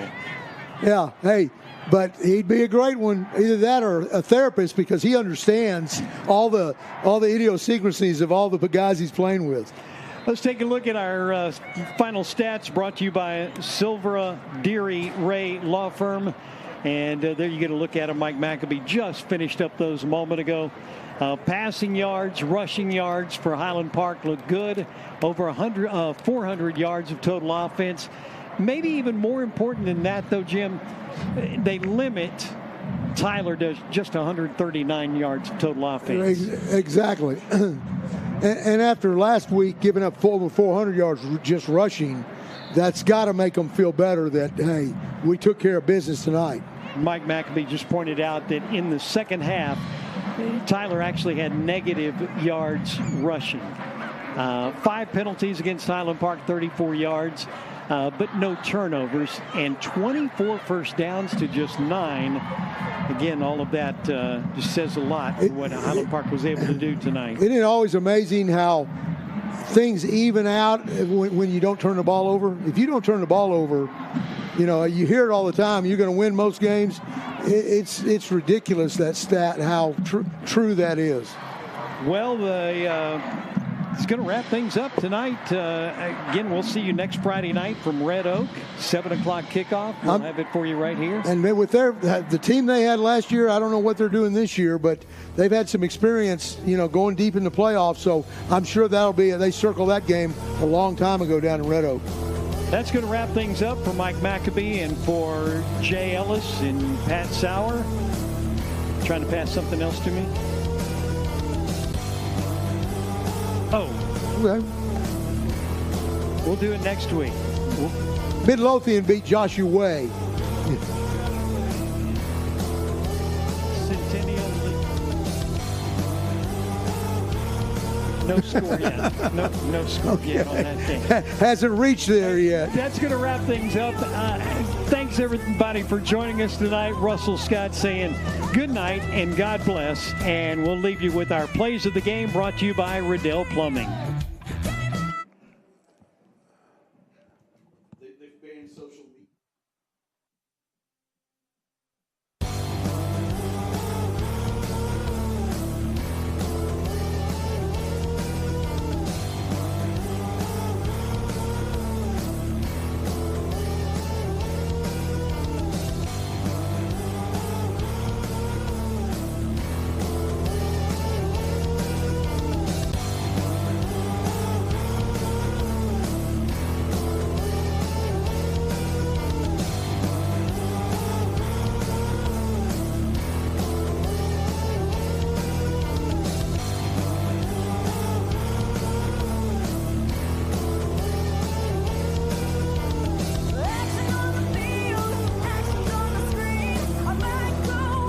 The Highland Park ISD Board of Trustees has called a maintenance and efficiency